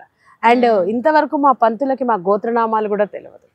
ఎందుకు అనంటే మేము చేసినమని మాలో అహంకారం అనేది అది రావద్దు. ఏ రోజు కూడా మా గోత్రనామాలతో ఇక్కడ పూజ జరగదు. ఏది జరిగినా అద్ది దంపతుల శివపార్వతుల నామంతో వాళ్ళ గోత్రాలతోటే వాళ్ళ పేరు తీసుకునే జరుగుతారు. హోమం జరిగినా ఏ క్రియ జరిగినా ఇక్కడ ఏ ఉత్సవం జరిగినా నవరాత్రులలో ఉండనివ్వండి, శివరాత్రి ఉండనివ్వండి, ఈ 2 గుళ్ళ వార్షికోత్సవాలు ఉండనివ్వండి, ఏది జరిగినా కూడా వాళ్ళ పేరు మీదే జరుగుతుంది. కానీ మా పేర్లు అంటూ అక్కడ చెప్పనే చెప్పరు, ఏ టైంలో కూడా చెప్పరు. మా గోత్రాలు కూడా తెలియదు వాళ్ళకి. ఎందుకనంటే ఇది వాళ్ళకి అంకితం చేసి శాశ్వతమే కాదు. మన శరీరము, మన పేర్లు, మన గోత్రాలు, మన పిల్లలు, మన ఆస్తులు, మన ఏవి శాశ్వతం కాదు. శాశ్వతమైన వాళ్ళు. అందుకే వాళ్ళకే జరిగిన. బట్ ఏ దేవాలయానికి వెళ్ళినా సరే గోత్రనామాలు చెప్పించుకోవడం అనేది అదొక నియమంగా మారిపోయింది. గోత్రనామాలు పలికించుకున్నాం పండితుల ద్వారా అంటే దీవెనలు ఉంటాయి స్వామి వారి. దేవుడికి తెలియదా అమ్మా నువ్వు వచ్చినట్టు? ఎవరేం చేస్తున్నారో తెలియదా? నువ్వు ఇంట్లో కూర్చొని దండం పెట్టినా ఆయన నువ్వు ఏం చేస్తున్నావు నీ ప్రతి దేవుడు చూస్తూనే ఉంటాడు. సో ఇక్కడికి వచ్చి నువ్వు గోత్రనామాలు చదివితే అదొక మనకు సాటిస్ఫాక్షన్, అంతకుమించి ఇంకేం లేదు. అండ్ అలానే మీరు కూడా అనుకోవచ్చు కదా, లైక్ ఎక్కడున్నా దేవుడే కదా అని. మరి దేవాలయాన్ని కట్టడం వెనక ఉన్న ఇది మీకు మాకు ఎప్పుడు కట్టాలనే ఉద్దేశం లేదు. మాకు ఈ కార్యాలు, గుడి, దేవుడు అనేది మా లైఫ్ లోనే లేదు. దేవుడినే యాక్చువల్లీ నేను పెద్దగా పోయి భక్తితోటి పూజలు చేసింది కూడా లేదు. నేను ఇంట్లో దీపం కూడా ముట్టించడం కాదు. అవునా? మాకు ఏ భక్తి లేదు. నేను ఇప్పుడు కూడా చెప్తాను కదా, భక్తితో చేయట్లేదు. ఇది బాధ్యత. ఈ కార్యం మీ కార్యం కోసం మేము పుట్టినామని మేము ఇద్దరం అనుకుంటున్నాం. మాకు అర్థమైంది. మాకు అమ్మవారు అదే చెప్పింది, మీ కార్యం కోసం పుట్టిరు, మీరు ఆ కార్యం మాత్రమే చేస్తున్నాం. చాలా థింగ్స్ ఉన్నాయి మా లైఫ్ లో జరిగినవి మేము రియలైజ్ కావడము. సో అందుకే ఇంత స్ట్రాంగ్ గా ఉండి కార్యం చేయడం జరుగుతుంది. మేము కొన్ని ఇంటర్వ్యూస్ లో చూసాను. అట్లా ఉంటే స్వార్థం ఉంటది కదా, మేమని చెప్పుకుంటాం కదా. అదే స్వార్థం మాకుంటే ఇన్ని డబ్బులు మేము ఎంత డబ్బులు ఇస్తారో తీసుకుంటాం. ఇవ్వరా గుడి కట్టడానికి? చుట్టుపక్కల చూసినా ఇది మంచి రియల్ ఎస్టేట్ ఏరియా. మరి సో ఈ కార్యం కోసం మాకు అమ్మవారిని మమ్మల్ని ఎంచుకుంది, ఆ టైం వచ్చింది, చేస్తున్నాం. ఎందుకంటే అసలు నేను ఇంట్లో దీపం ముట్టాను అసలు ఇది, కానీ ఎటు పోయినా మా జీవితం ఇక్కడికి వచ్చి ఆగుతున్నది. మీరు Z5 లో 5వ వేదం అనే ఒక సిరీస్ ఉంటది, చూసారా? అందులో ఒక అమ్మాయి క్యారెక్టర్ ఉంటది, అది చూడండి. ఆ సేమ్ క్యారెక్టర్ మాది. ఎక్కడ పోయినా ఆ రూట్ అక్కడికే రీచ్ అవుతున్నాం. అది చెయ్యాలి అన్నప్పుడు తీసుకొచ్చి అక్కడ కూర్చోబెట్టేసింది మా అమ్మ. సో సేమ్ టు సేమ్ మాది కూడా అంతే. అది ప్రతి ఒక్కరి మనిషికి ఉంటది. అది ఓకే కాదని అనుకున్న టైంలో కూడా అవ్వాలి అని ఒక పాయింట్ ఆఫ్ వ్యూ లో కట్టాలి ఇక్కడ తెచ్చి పెట్టింది మమ్మల్ని. అంతే అంతే, ఇంకా నీకు ఎటు లేదు. ఇప్పుడు అమ్మ ఒక సంతోషంగా ఉంటది ఒక మనిషికి, మనస్సాక్షికి సంతోషంగా ఉంటది. అది ఎట్లా వస్తుంది అంటే నువ్వు చేసే పనిలో సంతోషం నువ్వు చేసే పని ఇష్టంతో చేస్తున్నావు అనుకో, అక్కడ నువ్వు రూపాయి వచ్చినా సంతోషంగా ఉంటావు. చూసినావా? అదే నీ అసలైన కార్యం. ఇప్పుడు నేను పొలిటికల్ గా ఉండే, నాకు రేవంత్ రెడ్డి గారు బాగా క్లోజ్, నన్ను గుర్తుపడతారు. కాంగ్రెస్ పార్టీకి సంబంధించి యూత్ ప్రెసిడెంట్. సో నేను బిజినెస్ చేసిన అక్కడ సాటిస్ఫాక్షన్ లేకుండే, ప్లస్ నేను నా ఫ్రెండ్స్ ఉన్నారు, అన్ని విధాలుగా నేను అన్ని చేసి వచ్చిన, కానీ ఎక్కడ కూడా కుటుంబము, ఫ్రెండ్స్, ఫ్యామిలీ నాకు ఎక్కడ సంతోషం దొరకలే. ఇక్కడ మాత్రమే నాకు ఆ సంతోషం ఉంటది. ఎండ్ ఆఫ్ ద డే ఒక మనసుకి ఒక ప్రశాంతమైన ఉన్నది తిని నువ్వు చేసే పనిలో అమ్మా నా 3 పూటలు అన్నం తిని ప్రశాంతమైన ఒక 8 గంటలు నిద్రపోతున్నావు అంటే సుకున్ జిందగీ, వానంత అదృష్టవంతుడు ఈ దునియా మీద ఎవడలే. అది మాకు లభిస్తుంది, మాకు అది దొరుకుతుంది. నిజంగా నాకు కూడా అదే ప్రశ్న ఉండే సార్. అంటే రాజకీయాలకు మించిన ఉన్నతి అనేది సాధారణంగా ఉండదు ఈ ప్రస్తుతం ఉన్న సిచ్యువేషన్ లో. కానీ ఆ వేని వదిలిపెట్టి అంటే దేవుడికి సేవ చేయాలి అన్న ఉద్దేశంతో ఈ కార్యాన్ని మొదలు పెట్టడం ఎందుకు స్టార్ట్ చేశారు అని నేను గత 10 సంవత్సరాల నుంచి నేను అపోజిషన్ లోనే ఉండే, మళ్ళీ కాంగ్రెస్ పార్టీ రూలింగ్ లోకి వచ్చింది. అయినా రూలింగ్ లోకి వచ్చినా నేను పార్టీని వదిలిపెట్టి పని చేస్తున్నానంటే అర్థం చేసుకోండి. ఇప్పుడు నేను చేసుకోవాలంటే ఎన్నో చేసుకోవచ్చు. పోయి సీఎం గారు మాకు పరిచయం ఉన్నారు, అన్ని విధాలుగా పరిచయం, నాకు అందరు మినిస్టర్లు చాలా మటుకు తెలుసు. మరి వాళ్ళందరి దగ్గర పోయి నేను పనులు చేసుకోవచ్చు, కానీ నాకు అక్కడ ఏ సంతోషం లేదు. ఎంత చేసినా ఆ సంతోషం దొరకట్లేదు. ఇక్కడ మాత్రమే ఆ సంతోషం దొరుకుతుంది. అదే చేస్తున్నా దైవ నిర్ణయం. ఇందాక నేను అక్కడ పాకశాల దగ్గర వంటలు అవన్నీ లైక్ కూరగాయలన్నీ సెట్ చేస్తున్నారు అంటే శుక్రవారం మధ్యాహ్నం అన్నదానం అనేది పెడుతున్నారు. అన్న ప్రసాదం, దానం కాదు, అన్నం దానం కాదు. మీరు అందరికి చెప్తున్నా ఒకటే విషయం, ఎవరికైతే అన్నం మనం ఎక్కడైతే ప్రసాదం అంటే పెడుతున్నామో దాన్ని అన్నదానం అని మనకు మాత్రం అనకండి. మనం ఎవరం దానం చేయడానికి ఒక గుడికి పోతే మనం ఏం చేస్తాం, మనకేమిస్తారు? ప్రసాదం ఇస్తారు. అది కూడా మనం చేసేది ప్రతి ఒక్కరికి మనకు దేవుడు మనకు కలిగిస్తే దాన్ని ప్రసాద రూపంలో మనం లేని వాళ్ళకి పెడుతున్నాం. సో అది అన్న ప్రసాదం అంటారు, కానీ అన్నదానాన్ని అని ఎక్కడ అనకండి. అది పెద్ద పాపం. మీరు పెట్టిన దానికి కూడా నీకు పుణ్యం దొరకదు. దానం ఎందుకు చేయగలుగుతామా? మన ఆహారం అంతా శక్తి స్వరూపమే. శక్తిని, ఆ అమ్మవారిని, ఆ ప్రకృతిని మనం దానం చేసే అంత అర్హత మనకుందా? అది అన్నం ఇవ్వనివ్వండి, కూర అవ్వనివ్వండి, ఏదన్నా అవ్వనివ్వండి, మా దృష్టిలో అయితే అది అన్నప్రసాదమే. మాకు మేము ప్రతి శుక్రవారం అన్నప్రసాద కార్యక్రమం, అది ఎవ్రీ ఫ్రైడే మాకు ఎంత సంతోషమైన డే అయితే ఎవ్రీ ఫ్రైడే మా చేలతోటే కూరగాయల కటింగ్ చేస్తాం. తను కూర్చొని, అందరు కూర్చొని, మా ఫ్యామిలీ మెంబర్స్ అందరు కూర్చొని వెజిటేబుల్స్ కటింగ్ చేస్తారు. దాని తర్వాత అన్ని విధాలుగా వంట ఎట్లా టేస్ట్ ఎట్లుంది, ఏం సంగతి, మన ఇంట్లో ఎన్ని కూరలు అయితే ఉంటాయో అన్ని కూరలు మాకు కలిగినంత మేము పెడుతున్నాం అక్కడ. అందరు ఇక్కడికి వచ్చేటోళ్ళు కూడా మేము ఎంత ఆనందంగా ఉంటాం. ఆ రోజైతే మేము ఆటోలు నడుపుకునే వాళ్ళు, స్విగ్గీ, జొమాటో, ప్లస్ ఈ లేబర్, చాలా మంది బీదోళ్ళు రోడ్ల మీద బతికేటోళ్ళు, వాళ్ళకి మినిమం ఒక 200 నుంచి 300 రూపాయలు పడుతుంది ఒక మీల్. సో అక్కడ వాళ్ళకి ఆ ఒక్క రోజు అమ్మవారు వాళ్ళు నిర్ణయించి వాళ్ళకి ఆ ఫుడ్ పెట్టిస్తారు. అంతే, అది మా గొప్పతనం, వాళ్ళు నిర్ణయించి సేవ చేస్తున్నాం అంతే. సో భక్తులకు అందరికి కూడా, చూసే వాళ్ళకి అందరికి నేను ఒకటే విషయం చెప్తున్నా, ఇప్పుడున్న సిచ్యువేషన్ ఏమైతుందంటే ఒక గుళ్ళో అన్నప్రసాదన కార్యక్రమం ఉంటే మన దగ్గర అంత శక్తి ఉన్నా, మన ఇంట్లో మనం వండుకొని తినే అంత శక్తి ఉన్నా, కానీ కొంతమంది లేడీస్ కి టైంకి ఆ శుక్రవారంకి అక్కడికి వెళ్ళిపోతున్నారు, లేకపోతే ఏదో డేకి, అంటే అదేదో పుణ్యం అన్నట్టు భావిస్తున్నారు. దేవుడు కానీ అక్కడ అన్నము దేవుడు ఎవరి కోసం పెట్టిస్తున్నాడు? లేని వాని కోసం పెట్టిస్తున్నాడు. మన పూర్వం కూడా వాళ్ళ కోసం వదిలిపెట్టండి అన్నం. మనము మన ఇంట్లో శక్తి ఉండగా కూడా మనం పోయి అన్నం తింటామంటే అది మనకు పెద్ద పాపమే అవుతుంది, మంచిది కాదు. నీకు లేని వాడి కోసం అన్నం మనకు దేవుడు అక్కడ పెట్టిస్తున్నాడు, వాళ్ళ కోసం ఆ అన్నం వదిలిపెట్టండి, అది ఇంకా పుణ్యం. ఇంకా మీ ఇంట్లో పనిచేసే వాళ్ళకి చెప్పండి, అక్కడ పలానా చోట అన్నప్రసాద కార్యక్రమం జరుగుతుంది, వెళ్ళి వాళ్ళ భోజనం చేయండి అని చెప్పండి. ఒక పేద కుటుంబానికి అది ఒక ఆసరనే కదా. ఒక కుటుంబం 4 వచ్చి తిని వెళ్ళిండ్రు అంటే వాళ్ళకి ఆ పూట కూరగాయలు, బియ్యము మిగిలితే అది పుణ్యమే కదా మనకి. సో అట్లాంటి పనులు చేయాలని చెప్తున్నాం మేము ఎవరికైనా సరే. చాలా మంది అంటున్నారు లైక్ అన్నం ఏదైనా డొనేషన్స్ ఇచ్చి చేపిస్తే తప్పేముంది, లైక్ గుళ్ళో కొబ్బరికాయలు కొడితే తప్పేముందని.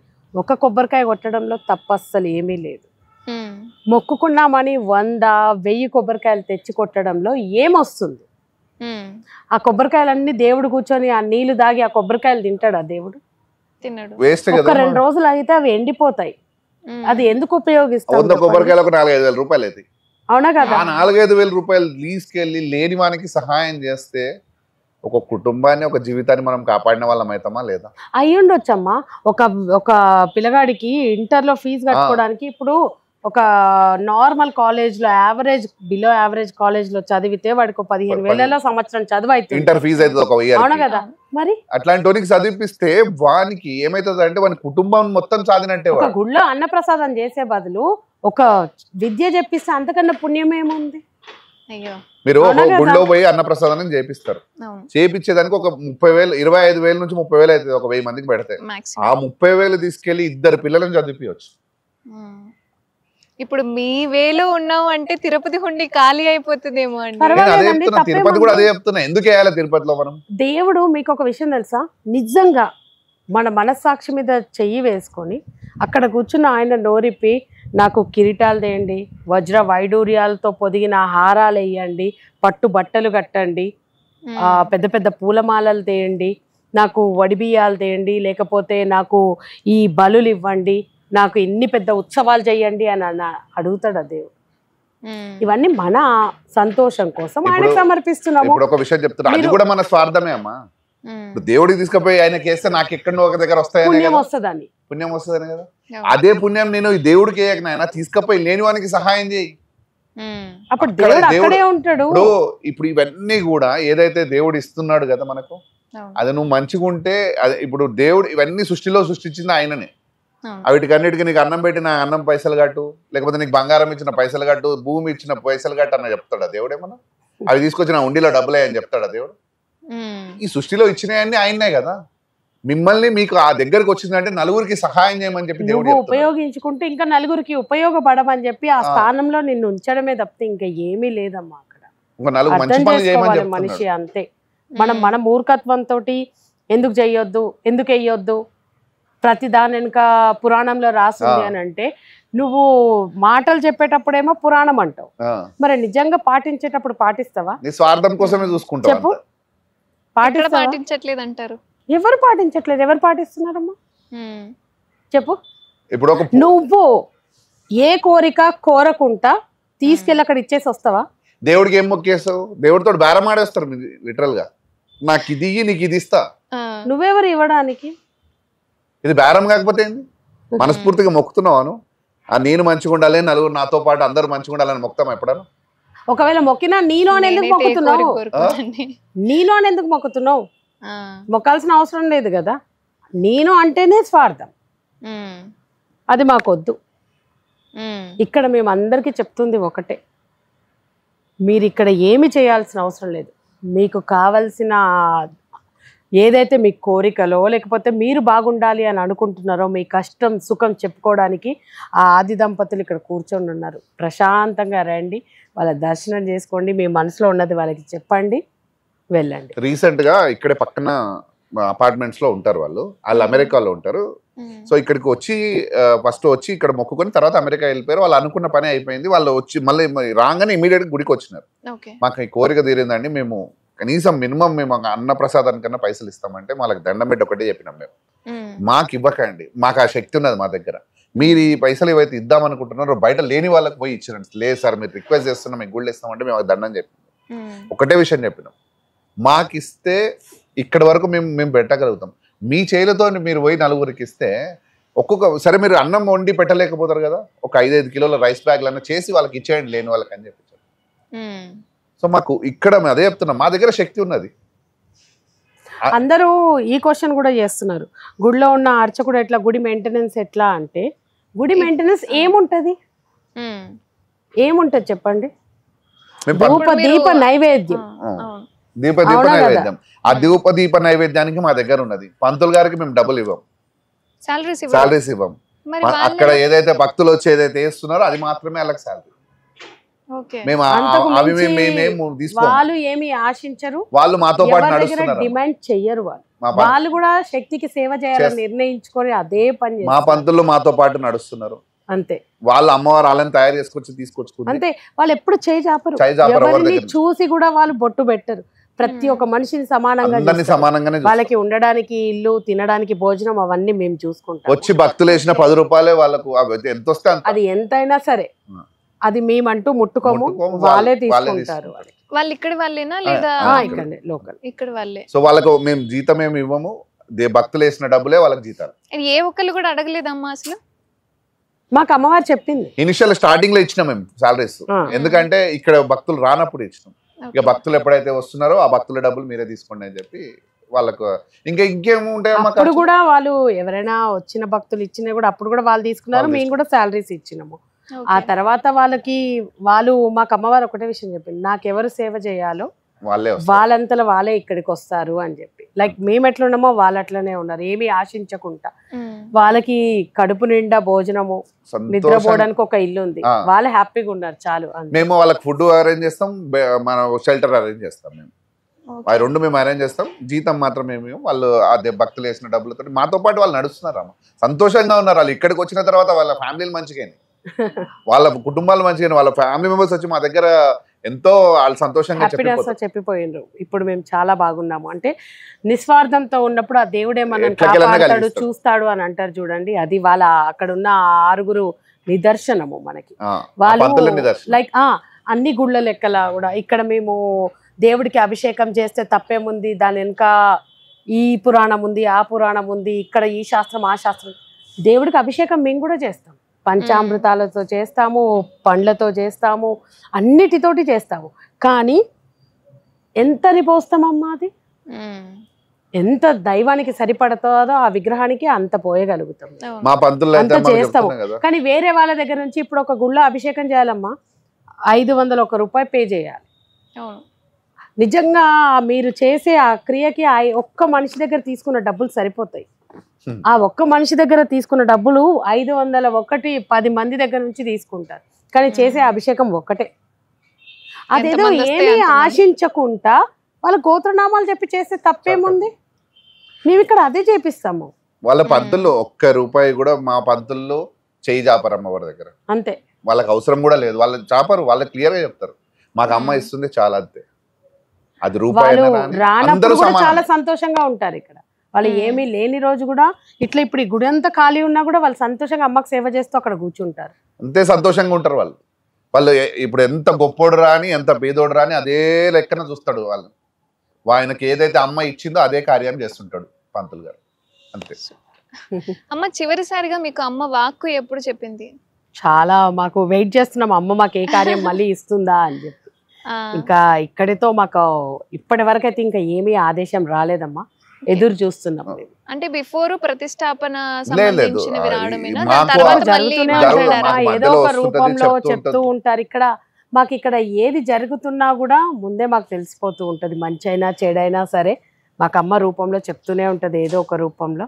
దాన్ని పాటిస్తూ వెళ్తూ ఉంటాము.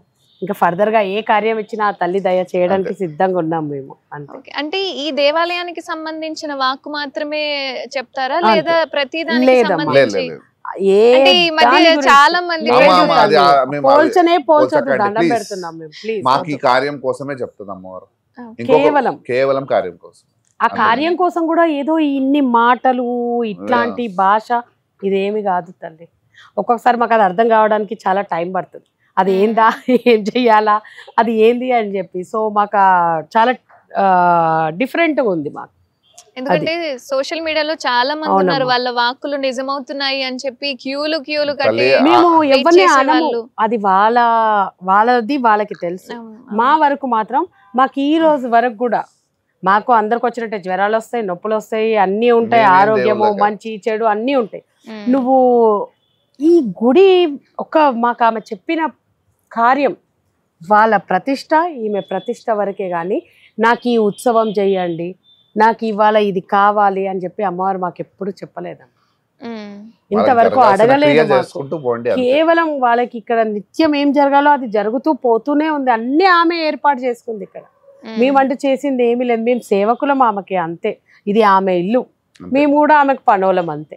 ఆమె ఎప్పుడు ఏం చేయమంటే అది చేయడం వరకే కానీ లైక్ మీరు అన్నట్టుగా బయట దేవుళ్ళు వచ్చి పలానా రోజు మంగళవారం కూర్చుంటారు, శుక్రవారం కూర్చుంటారు, పసుపు రాసుకుంటే, వేపాకులు పట్టుకుంటే, ఇది మా అమ్మవారు కాదు, అంతే. మాకు అమ్మ చెప్పే విధానం వేరు, మేము ఆ వాక్కుతో నడుస్తూ వెళ్ళి చేయడం జరగడం. మేము ఎవరు తప్పని అనట్లేదు, లైక్ మేము కరెక్ట్ అని అనట్లేదు. మా వరకు మాకు ఆ శక్తి మా వెనక ఉండి మాలో ఉండి నడిపిస్తుంది, అది మాత్రమే నమ్ముతాం మేము, అంతే. సార్ నేను ఒక చిన్న సందర్భాన్ని విన్నాను. అంటే సాధారణంగా ఊళ్ళో ఎవరైనా చనిపోయినా లేదా ఎక్కడ ఏ కార్యమైనా సరే దేవాలయాల తలుపులు మూసేయడము లేదా దేవుడు కనిపించకుండా క్లోజ్ చేయడము ఈ సిచ్యువేషన్స్ చూసాను. కానీ ప్రతిష్టాపన జరిగే సమయంలో మీరు మైల్లో ఉన్నారు అని చెప్పి విన్నాను. ఎంతవరకు ఇప్పుడే కాదు, ఫ్యూచర్ కూడా మాకు ఒకవేళ అట్లాంటి సిచ్యువేషన్ వస్తాయి, అది మేము ఈ దేవాలయం ముయ్యడం అంటూ జరగదు. సో అక్కడ జరిగిన విషయం ఏంటంటే అమ్మ, మాకు అమ్మవారు ముందే చెప్పింది, నేను చెప్పినా కదా, ఈ బంధాలు బంధుత్వాలు ఉంటే ఈ కార్యం చేయలేవని చెప్పింది క్లియర్గా. ఇవన్నీ వదిలిపెడితేనే నువ్వు చేయగలుగుతావు, ఈ కార్యంలో మీరు ముందుకు పోగలుగుతారని చెప్పింది మా ఇద్దరికి. సో మాకు అనిపించింది ఇవన్నీ ఉంటాయా, మళ్ళీ మాకు భయం కదా, మేము సొసైటీలో అట్లనే ఉన్నాం కదా, సో అమ్మవారు చెప్పింది, నేను ఈ విగ్రహ ప్రతిష్ట సమయానికి మీ ఇంట్లో ఒకరు అంటే చనిపోతారని చెప్పింది. నేను అనుకున్నా అంత జరుగుతుందా అని అనుకున్నాం మేము, బిఫోరే 3 months ముందే చెప్పింది. సో జరుగుతుందా అని మేము అనుకున్నాం, మర్చిపోయినాం కూడా. సో అన్ని 5 days కార్యక్రమం ఉండే, 4 days అయిపోయింది. నెక్స్ట్ డే పొద్దున విగ్రహ ప్రతిష్ట చేయాలంతే. మేము తెల్లారితే నైట్ మా పాలెలు అంటారు కదా, మా బాబాయ్ వరుస అవుతాడు, అతను చనిపోయాడు. సో మా అమ్మాయి ముందే చెప్పింది, ఏది వచ్చినా ఆపొద్ది కార్యం అని చెప్పి. అక్కడ కనిపిస్తుంది కదా, ఇంకా ఆపడానికి ఏముంది, దర్శనం కరెక్ట్ గా అదే టయానికి జరుగుతుందని చెప్పింది. కరెక్ట్ గా జరిగింది. నేను విగ్రహ ప్రతిష్ఠ చేసిన ఇంత పెద్ద కార్యం జరిగింది. అంటే ఎవరు మిమ్మల్ని నెగటివ్ గా మాట్లాడడము, పండితులు కానీ ఏదో ఒక విధంగా మాట్లాడతారు మైలున్నప్పుడు, ఎలా ఈ అసలు దేవుడితో సమానం. అక్కడ ఒక మనిషి పోయిండు, అసలు మైలు ఎట్లా వస్తుంది చెప్పండి అమ్మా. పూర్వం ఎందుకు పెట్టిన దాన్ని కూడా ఒక ఆచారమే, దేవుడు చెప్పలేదు దానికి, మనం కోసం అందరి కోసం, అది ఆచారం కోసం, అది కేవలం ఆచారమే. ఆచారం కూడా ఆరోగ్యాన్ని ముడేసుకొని ఉన్నది మాత్రమే. సైంటిఫిక్ రీజన్ ఉంది దాంట్లో, గొప్ప సైంటిఫిక్ రీజన్ ఉంది. ఒక మనిషి చచ్చిపోతే 11 రోజులు ఎందుకు మైల ఉంటది అని చెప్తారు అనేది. సో ఎందుకు జరుగుతుంది అనేది కూడా మీకు చెప్తా క్లియర్ గా. పూర్వం ఏం జరిగేదంటే, ఒక మనిషి చచ్చిపోతే బండ్లు లేవు, ఇప్పటిలేక ఫోన్లు లేవు, మనకు బైకులు లేవు, కార్లు లేవు, ఏమీ లేవు. అతను మనిషి చనిపోతే తన బిడ్డని ఇంకొక వేరే ఊర్లో ఉంటుంది, సపోజ్ సికింద్రాబాద్కి ఇచ్చిండు అనుకోండి. ఇప్పుడు ఈ మనిషి ఇక్కడ చనిపోయిన విషయం ఆమెకు తెలవాలి. ఎట్లా తెలవాలి? ఒక మనిషి వెళ్ళి ఆమెకు చెప్పి ఆమెను తీసుకొని రావాలంటే 2 రోజులు పట్టేది. పొద్దున్న మధ్యాహ్నం ఒకవేళ చనిపోతే సాయంత్రం ఆయన రీచ్ అవుతుంటే నైట్ టైం రాలేరు. పొద్దున్నే ఆమెను తీసుకొని బయలుదేరి వచ్చే వరకు 2 రోజులు పడుతుంది. అప్పట్లో మెడికల్ గా మనం చాలా వీక్ ఉన్నాం. బాడీ డీకంపోజ్ అయిపోతుంది. సో అక్కడికి వచ్చిన వాళ్ళ కుటుంబ సభ్యులే ఉంటారు ఆల్మోస్ట్ ఆల్. మొత్తం అందరు కూతురు పిల్లలు వాళ్ళ పాలోళ్ళు మాత్రమే ఆ మనిషి చనిపోయిన ఉంటారు. సో ఆ డీకంపోజ్ అయినప్పుడు ఏదైనా వైరస్ స్ప్రెడ్ అయ్యి వీళ్ళందరికి తగిలితే ఆ 9 రోజులు, ఎందుకంటే ఏ వైరస్ అయినా 9 రోజుల తర్వాత వెళ్ళిపోతుంది. సో ఆ మనిషి ముట్టుకుంటే మళ్ళీ ఆ వైరస్ అనేది ఊరంతా స్ప్రెడ్ అవుతుందని ఆ మనుషులని ముట్టుకోవద్దనే ఒక దాన్ని తీసుకొచ్చి దేవుడి పేరు ఎందుకు ముడిపెట్టారంటే వీడు ఉట్టి చెప్తే ఓడినాడు. మళ్ళీ దేవుడు చెప్పిండు ఇది దేవుడికి సంబంధించిందంటే భయపడతారు, అంతే కదా. సో అక్కడ ఆ రూల్ రావడం జరిగింది. దానికోసమని 9 రోజులు 11 రోజులు అనే సమయం పెట్టింది. ఇంకొకటి కూడా కొన్ని ఆ తెలంగాణలో ఆచారాలు ఉంటుంది, గుండ్లు చేసుకుంటారు, అందరు చేసుకుంటారు కుటుంబం, మగపిల్లలు. ఎందుకంటే మగపిల్లలే కదా సొసైటీలో పబ్లిక్ లో పోయేది. సో ఆ 11 రోజుల తర్వాత కూడా ఇంకొక 3 నెలలు కూడా ఒకవేళ వైరస్ వస్తే అది మొత్తం దగ్గరికి ఇంకో 2-3 months పడుతుంది. సో ఆ కుటుంబంలో ఎవరికో హాని జరిగింది, వాళ్ళతో కొంచెం జాగ్రత్తగా ఉండాలనే దానికి ఆ గుండు చేయడానికి వీళ్ళందరి గుర్తింపు కోసం ఆ గుండు చేస్తారు. గుడికి వెళ్ళొద్దు అనడానికి కారణం కూడా పబ్లిక్ ప్లేస్ గుడి అనేది. చిన్నపిల్లలు వస్తారు, పెద్దవాళ్ళు వస్తారు, లైక్ ఏజ్డ్ వాళ్ళు వస్తారు, ప్రెగ్నెంట్ లేడీస్ వస్తారు, మల్టిపుల్ పీపుల్ ఉంటారు. సో ఆ వైరస్ ఎవరికి స్ప్రెడ్ కావద్దనే ఏమైనా లైక్ పెళ్లిళ్ళు జరిగిన కొన్ని రోజుల వరకు శుభకార్యాలకి ఈ దైవ కార్యాలకి దూరం ఉండాలి అని చెప్పిన కారణమే అది. ఇప్పుడు నెత్తి దగ్గర దీపం పెడతారు, దాని నుంచి నెత్తి దగ్గర దీపం ఎందుకు పెడతారు? ఎవరికి తెలియదు. అక్కడ మనిషి చనిపోయినప్పుడు దీపం ఆయన పక్కన ఎందుకు పెడతారంటే అప్పట్లో లైట్లు ఉండేటివి కాదు, వచ్చినప్పుడు ఆ మనిషి చూడాలి చివరి చూపు అని చెప్తారు. ఆ మనిషిని చూడడానికి వెలుతురు కోసం ఆ దీపం పెట్టేటోళ్ళు. ఇంటి బయట మంట వేస్తారు, ఎందుకు వేస్తారు? ఆ మనిషి చచ్చిపోయినప్పుడు రాత్రి పూట చాలా మంది మేలుకొని ఉంటారు కాబట్టి జంతువులు ఉంటాయి, మంటను చూసి అవి దగ్గరికి రాకపోతే, ఎందుకంటే బాడీ స్మెల్ వాటిని లైక్ ఏ క్రూర మృగాలు కూడా దగ్గర దాకా రాకుండా ఉండడం కోసం మాత్రమే చేసేటోళ్ళు. సో ముక్కులో ఇప్పుడు తులసి నీళ్లు పోస్తున్నారు, తులసి నీళ్లు లేకపోతే ఆకు పెడతారు. ఎందుకంటే బాడీలో ఏదైనా ఖరాబ్ అయితే నోటి నుంచి బయటికి వస్తుంది ఆ బ్యాక్టీరియా అని చెప్పి దానికోసం అని తులసిని అక్కడ ఇదంతా సైంటిఫిక్ రీజన్స్ ఇవన్నీ. మనము దాన్ని ఒక ఆచారం పెట్టి దాని ఒక ఆచారాన్ని మూఢనమ్మకం కింద చేసినాం మనం. అది ఆ రోజుల అవసరాలు బట్టి అవసరం కోసం పెట్టిన ఆచారాన్ని ఈ రోజు ఇప్పటికి అదే వాడాలంటే అది ఎట్లా అవుతుంది? అది మూఢత్వంతో మూఢనమ్మకంతో పాటిస్తుంది. ఎవరైతే ఈ మూఢనమ్మకం అని మనకు చెప్తారు కదా, మా మైలు ఉంటది, ముట్టు ఉంటది, పంతులు గారు ఉంటారు, పంతులు గారే చెప్తారు ఇవన్నీ. మరి ఆయన చాలా కుటుంబంలో ఎవరైనా చనిపోతే ఆయన కుటుంబం వాళ్ళ పాలలు చనిపోతే ఒక్కరోజు ఆయనకు సృష్టి, తర్వాత రోజు మళ్ళీ గుడికి పోతాడు, ఆయన పూజలు చేసుకుంటాడు.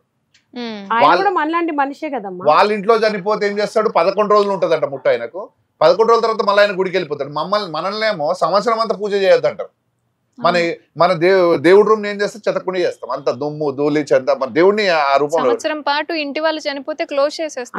అదే మరి ఏ శాస్త్రం చెప్పింది ఇవన్నీ చేయమని? ఇట్లా చేసే పంతులు గారేమో ఆయన అన్ని చేసుకోవచ్చు, చెప్పే పంతులు గారేమో అన్ని చేసుకోవచ్చు. అంటే మనం ఎందుకు పాటించాలి? ఇప్పటికీ పాటిస్తున్న వాళ్ళు మూర్ఖులు అంటారా? మూర్ఖులే కదమ్మా.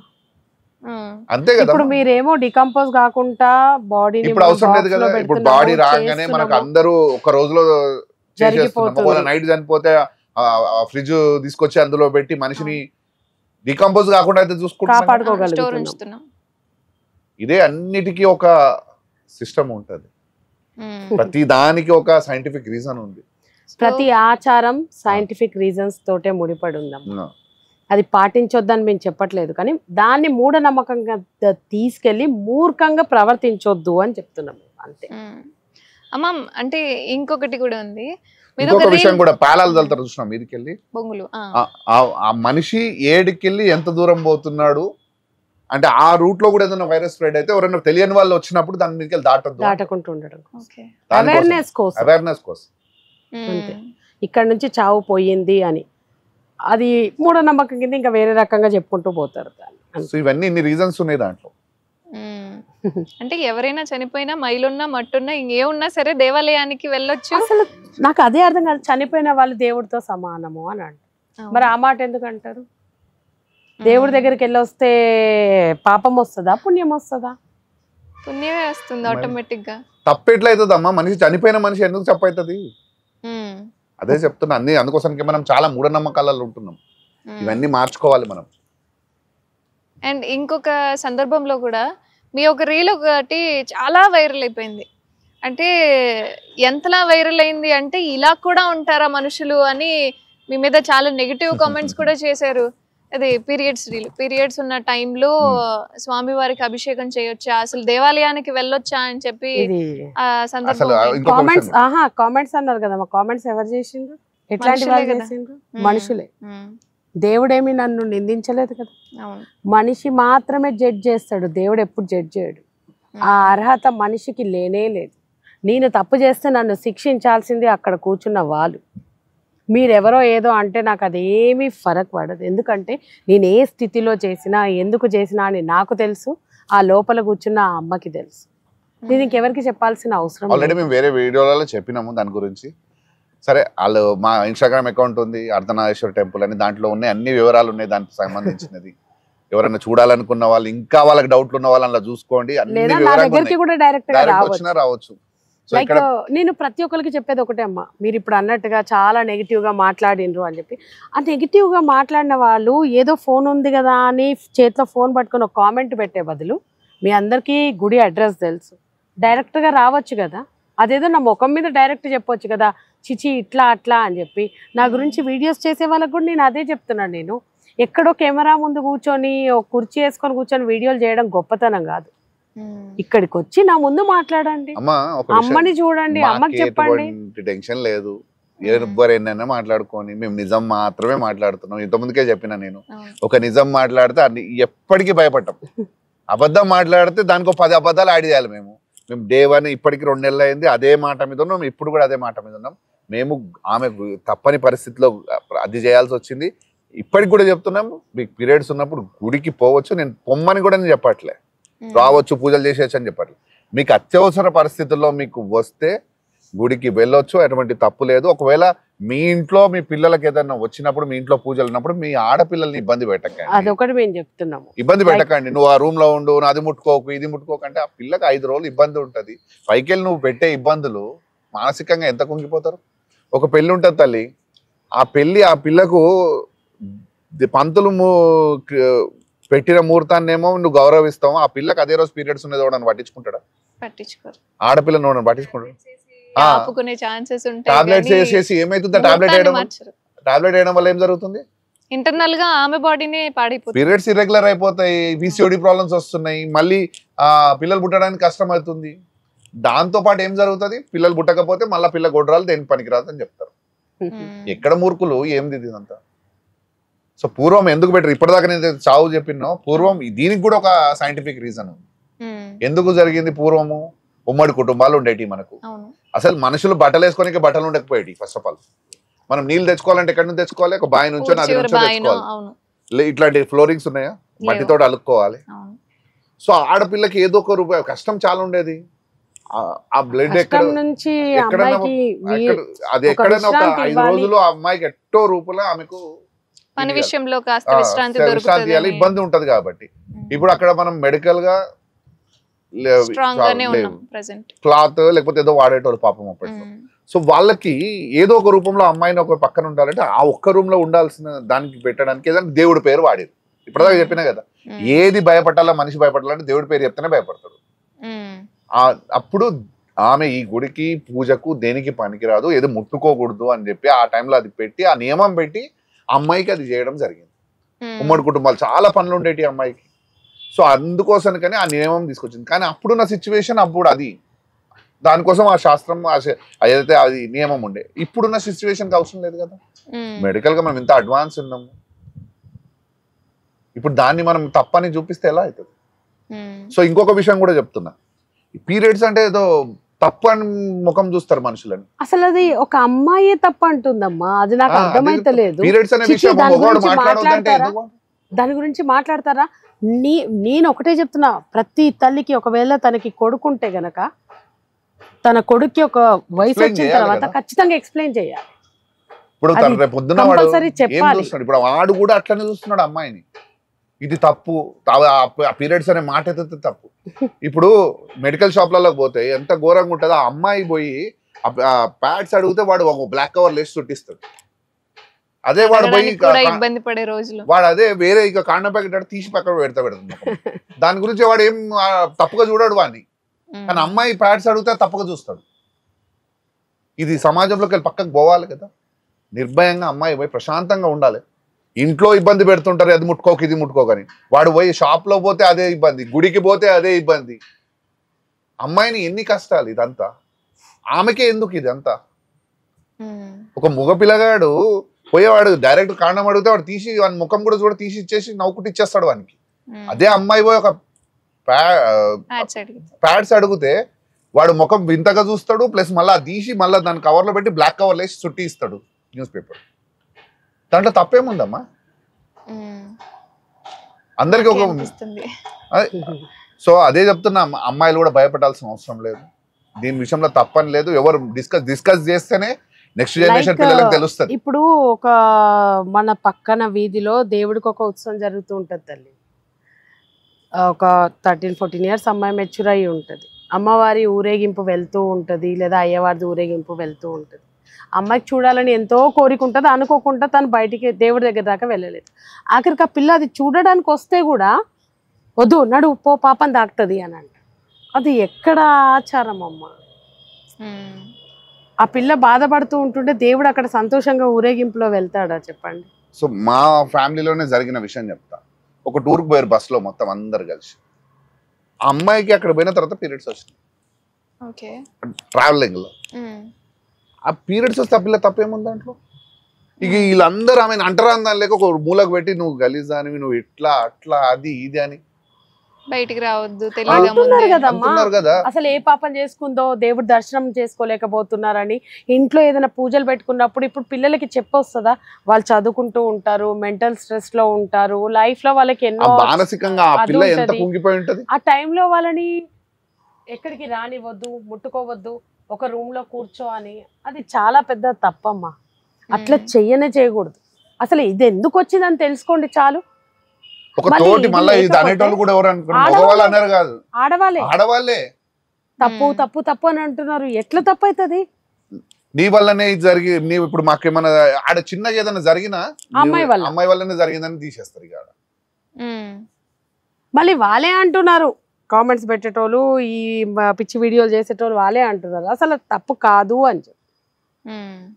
అందుకోసమే చెప్తున్నా, సమాజంలో ఏదైతే దృష్టితోటి మనం చూస్తున్నామో అది మారాలి. ఇక్కడ నుంచి మాకు అమ్మ కార్యాన్ని మొదలుపెట్టిపించిందంటే అది సమాజంలో మార్పు కోసం.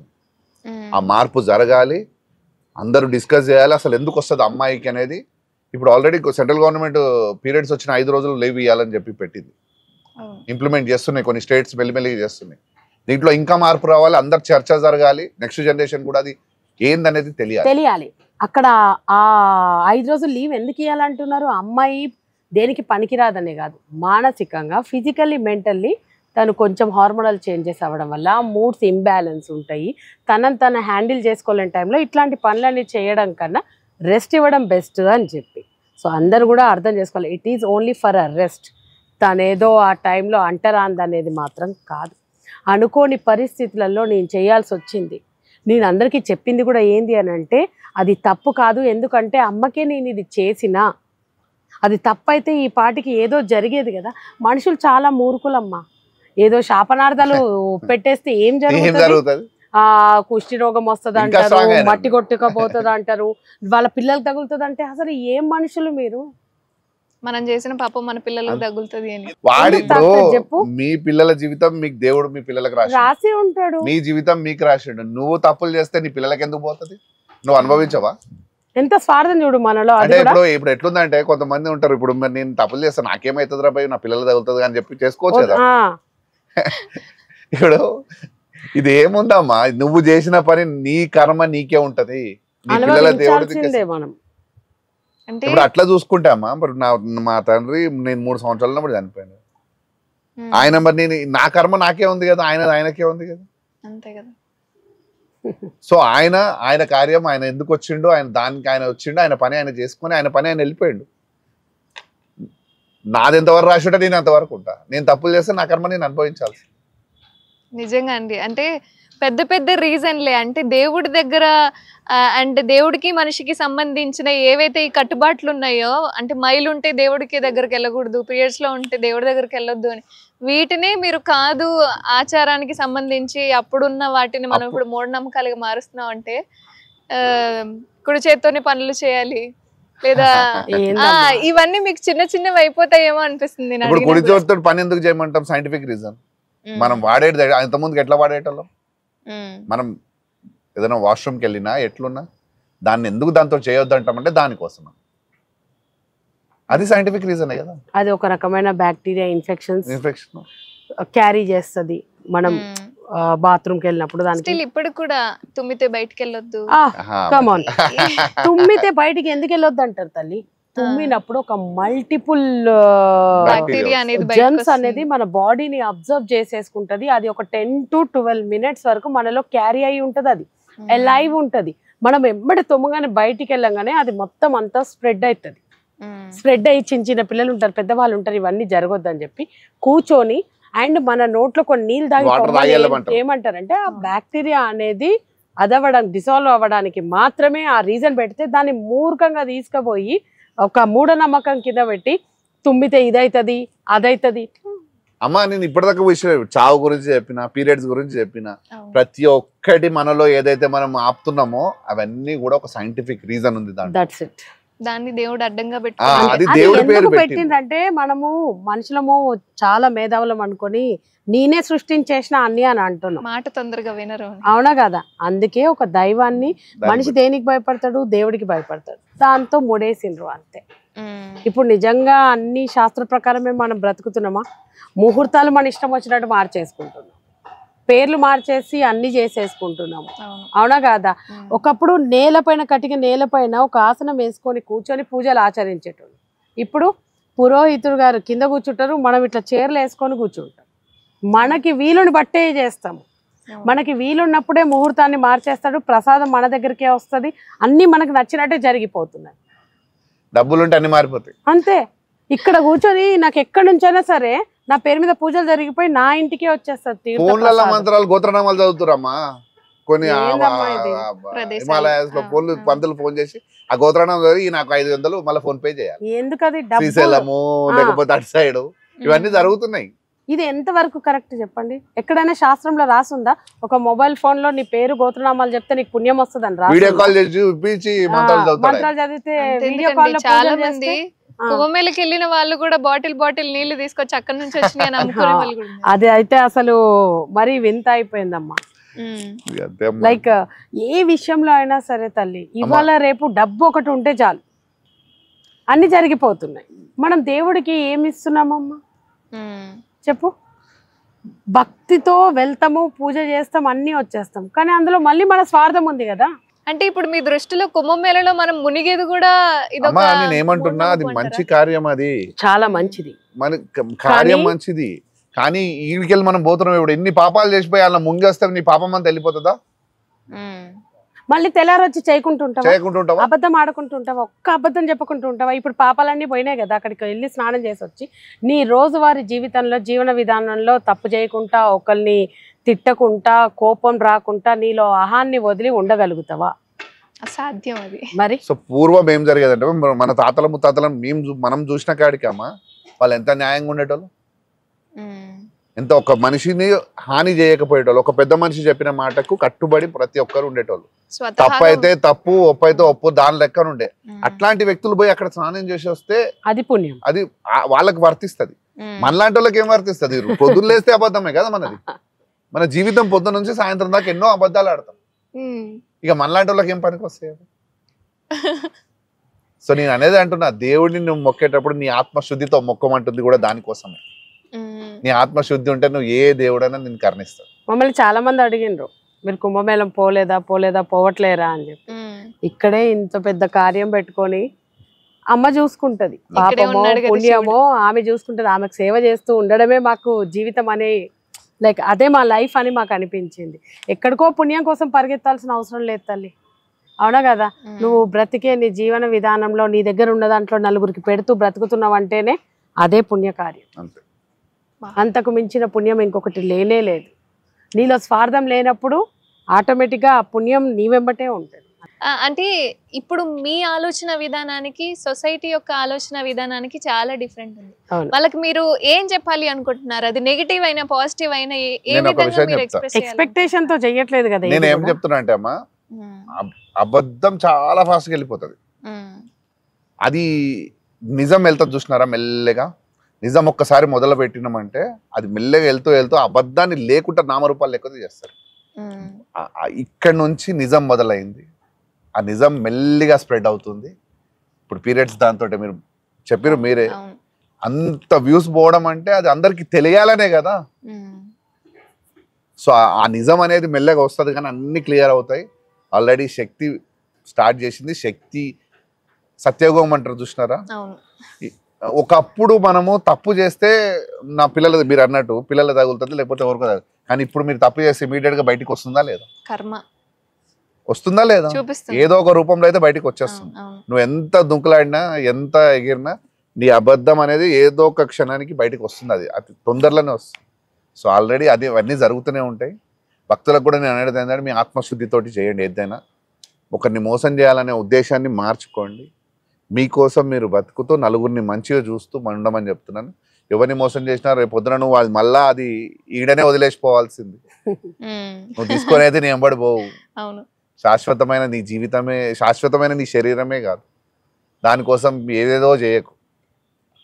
మంచిగా ఉండండి, మంచిగా బతకండి అంతే. నిజంగా అండి, థ్యాంక్ యూ సో మచ్. మీ ఆలోచన పునాదులు అనేవి ఇంకా అంచెలంచెలు ఎదగాలి. ఈవెన్ అంటే నాకు అనిపించింది ఏంటి అంటే, మీ ఆలోచన విధానానికి ఇప్పుడున్న జనరేషన్కి ఈ ఆలోచన చాలా అవసరమేమో అనిపించింది నాకు. సో మేము ఒక్కరమే చేస్తే కాదు, ఇది మాతో పాటు మీ అందరూ మీ ఛానల్స్ ఇవన్నీ ముందుకు తీసుకుపోవాలి. అప్పుడే కదా నలుగురికి తెలుస్తుంది. నిజమంటే ఏంటో తెలుసుకోవాలమ్మా, అంతే. మనం ఈ పని చేస్తున్నాము అంటే ఒకరు చెప్పిండ్రని చేయడం కాదు, ఆ పని ఎందుకు చేస్తున్నాం, దాని వెనక ఉన్న కారణం ఏంది అని తెలుసుకుంటే. చెయ్యమని చెప్పట్లేదు అది, కానీ ఎందుకు అనేది తెలుసుకోండి అంతే, అర్థం చేసుకోండి. నేను ఈ జనరేషన్ పిల్లలకు నేను ఒక్కటే చెప్తున్నా, మీరు ఏదైనా చేయాలనుకుంటే నిజంలో బతకడం స్టార్ట్ చేయండి. ఆటోమేటిక్ గా మీకు అన్ని తెలుస్తూ వస్తాయి. ఎవరు చెప్పాల్సిన అవసరం లేదు. నువ్వు నిజంలో బతుకుతున్నావు అనుకో అమ్మా, నిజంలో ఉంటే ఎదుటోడు నీ ముంగట చిల్లవడానికి కష్టం భయపడతాడు. అరే ఆడు ఏదున్నా నిజమే మాట్లాడతాడు రా నాయన, వాటితో పెట్టుకోవడం చాలా కష్టం మనం అని చెప్పి ఆడు వెళ్ళిపోతాడు నీ దగ్గర. అదే నేను చెప్తుంది. అంటే ఇప్పుడు మీ ఆలోచన విధానానికి నేను ఈ జనరేషన్కి ఎందుకు తగ్గట్టుగా ఉంది అంటున్నా అంటే, ఈ కట్టుబాట్లు, ఈ ఆనవాయితీలు ఏవైతే వీటన్నిటిని చూసి కూడా మతం మారే వాళ్ళు చాలా మంది ఉన్నారు. ఇదొకటి ఒకళ్ళు ఒకటి చెప్తారు, ఇంకొకళ్ళు ఒకటి చెప్తారు అని చెప్పి ఫాలో అయ్యే వాళ్ళు. సనాతన ధర్మం ఈ ఆలోచన విధానం వస్తే ప్రతి ఒక్కరు కేవలం దేవుడు మాత్రమే, మనం ఏదైతే ఆలోచిస్తామో మన ఆత్మశుద్ధితో మనం ఏదైతే ప్రార్థిస్తామో అది మాత్రమే దేవుడు అని చెప్పి ఒక పాయింటే ఉంటుంది అక్కడ, ఇంకే ఆలోచన ఉండదు అనిపించింది. అంతే అర్థం చేసుకోవాలి, అందరు అది అర్థం చేసుకోవాలి. లైక్ మనం సనాతన ధర్మం అని పోరాడుతూ ఉన్నారు మన వాళ్ళు. కొంతమంది మంచి వాళ్ళు కూడా ఉన్నారు, నిజంగా పోయేటోళ్ళు చాలా మంది ఉన్నారు. కానీ దాని పేరును పెట్టుకొని పిచ్చి పిచ్చిగా చేస్తున్నారు. ఇప్పుడు యూట్యూబ్ ఛానళ్ళల్లో అడవాడు ఉన్నాడు, పనికిరానోడు, వాడే పేరేం పేరమ్మా, చిరావురి అంట. ఒక అమ్మాయి తెలిసి తెలియక ఏదో తప్పు చేస్తుంది, దాన్ని ఆ వీడియోని పెట్టుకొని వాడు అమ్మాయిని ఎంత గలీజ్గా చూపిస్తున్నాడు వాడు. అంటే ఇప్పుడు ఆ అమ్మాయిని మనం తప్పుగా చూపించడం వల్ల ఏమవుతుందంటే, ఇప్పుడు మీలా మన చిన్న జనరేషన్ వాళ్ళు దేవుడు అంటే ఇంతేనేమో, ఇట్లుంటదేమో ఇలా దాంట్లో ఆడ అవతల ఇంకొక కులాన్ని చూసుకుంటున్నాడు. ఫస్ట్ ఇట్లాంటి వాళ్ళని ఆపాలి. ఒక తప్పు చేస్తే ఇది కాదమ్మా అని చెప్పి ఇది ఎక్స్ప్లెయిన్ చేయండి. పద్ధతి ఉంటది. మీరు ఒక సమాజంలో ఒక మంచి స్థానంలో కూర్చున్నప్పుడు చెప్పే విధానం ఉంటది.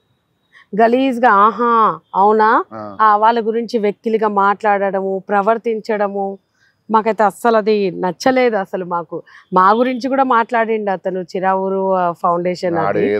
మాకు అసలు మేము పెద్దగా లైట్ తీసుకున్నాము, ఎందుకంటే ఆయన మాకన్నా ఏజ్ లో పెద్ద ఆయన ప్రవర్తన విధానం అనేది కరెక్ట్ గా. ఎవరైతే సనాతన ధర్మం అంటారు కదమ్మా, నేను అందరినీ వాళ్ళకి ఒకటే రిక్వెస్ట్ చేస్తున్నాం, మనం ఏం నేర్పిస్తున్నాం గుళ్ళ నుంచి కానీ మన ఇంట్లో కానీ.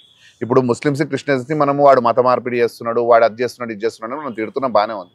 వాళ్ళ ధర్మానికి వాడు వాని పని వాడు చేసుకుంటున్నాడు. వాడు ఏం చేస్తున్నాడు, ఇంట్లో ఖురాన్ చదివిపిస్తాడు, ఇక్కడ బైబుల్ చదివిపిస్తాడు పిల్లలతోటి, శుక్రవారం మసీద్కి పంపిస్తాడు, ఇక్కడ సండే రోజు చర్చికి పంపిస్తాడు. మరి మనం ఏం చేస్తున్నాం? మనకేదో పండగో పబ్బమో నీ జీవితంలో ఒక స్పెషల్ అకేషన్ వస్తేనే పిల్లల్ని గుడికి తీసుకెళ్తాం. ఆ గుడికి కూడా మనం పిల్లలకి ఏం చెప్తున్నాం, పెద్దమ్మ గుడిలో పోయి దావత్ చేయాలి, ఆటలు కోయాలి, ఎల్లమ్మ గుడి కాడ బోనాలు చేయాలి, లేకపోతే తిరుపతి పోవాలి, తలనీళ్ళు అలియాలి, ఉండిలో డబ్బులు వేసి రావాలి, ఇదే దేవుడు ఇంతవరకే. లేకపోతే గణేష్ మండపాల ముంగట సినిమా పాటలు పెట్టి డాన్స్ లేపియాలి. అంతెందుకమ్మా, స్కూల్స్ లో నేను చూస్తున్నా చిన్నపిల్లలకి మనం ఏం నేర్పిస్తున్నాం. నిన్న ఒక ఫంక్షన్ పోయినా నేను, ఆడబోతే సినిమా పాటలు పెట్టి డాన్స్ చేపిస్తున్నారు, ఒక్క దేవుడు పాటలు. అసలు ఎక్కడ మన కల్చర్ ని మనం ఎక్కడ ముందుకు తీసుకుపోతున్నాం, మన దేవుడు గురించి ఎవరికి చెప్తున్నాం కదా. సో మీ అందరినీ కూడా అదే రిక్వెస్ట్ చేస్తున్నాం, మన ఇంట్లో ఫస్ట్ పిల్లలకి నేర్పించాల్సింది మన గ్రంథాలు, మన వేదాల గురించి పిల్లలకి చెప్పండి, ఎక్స్ప్లెయిన్ చేయండి. దాంట్లో ఒక సైన్స్ ఉంది, అవి సైన్స్ పరంగా చూపియండి, మూఢనమ్మకాల ప్రకారంగా పిల్లలు కనెక్ట్ అవుతారు. ఇంట్లో కూర్చొని పీరియడ్స్ వచ్చినప్పుడు అది ముట్టుకోక ఇది ముట్టుకోక అని చెప్పకండి. పూర్వం ఎందుకు ఉంది అనేది ఎక్స్ప్లెయిన్ చేయండి, పిల్లలకు అర్థమవుతుంది. పెళ్ళి ఎందుకు చేస్తాం అనేది ఎక్స్ప్లెయిన్ చేయండి, పిల్లలు ఎందుకు పుడతారు అనేది ఎక్స్ప్లెయిన్ చేయండి, పీరియడ్స్ ఎందుకు వస్తాయి అనేది ఎక్స్ప్లెయిన్ చేయండి. ఒక ఏజ్ వచ్చినాక అమ్మాయిని అబ్బాయి, ఇప్పుడు ఆమె అమ్మాయికి మెచ్యూర్ అయిన తర్వాత అమ్మాయి ఎట్లుండాలనేది పిల్లలకు నేర్పండి. అబ్బాయి ఆ అమ్మాయితో వాళ్ళ చెల్లె గురించి అక్క గురించి చెప్తే వాడు బయట అట్లనే నడుచుకుంటాడు.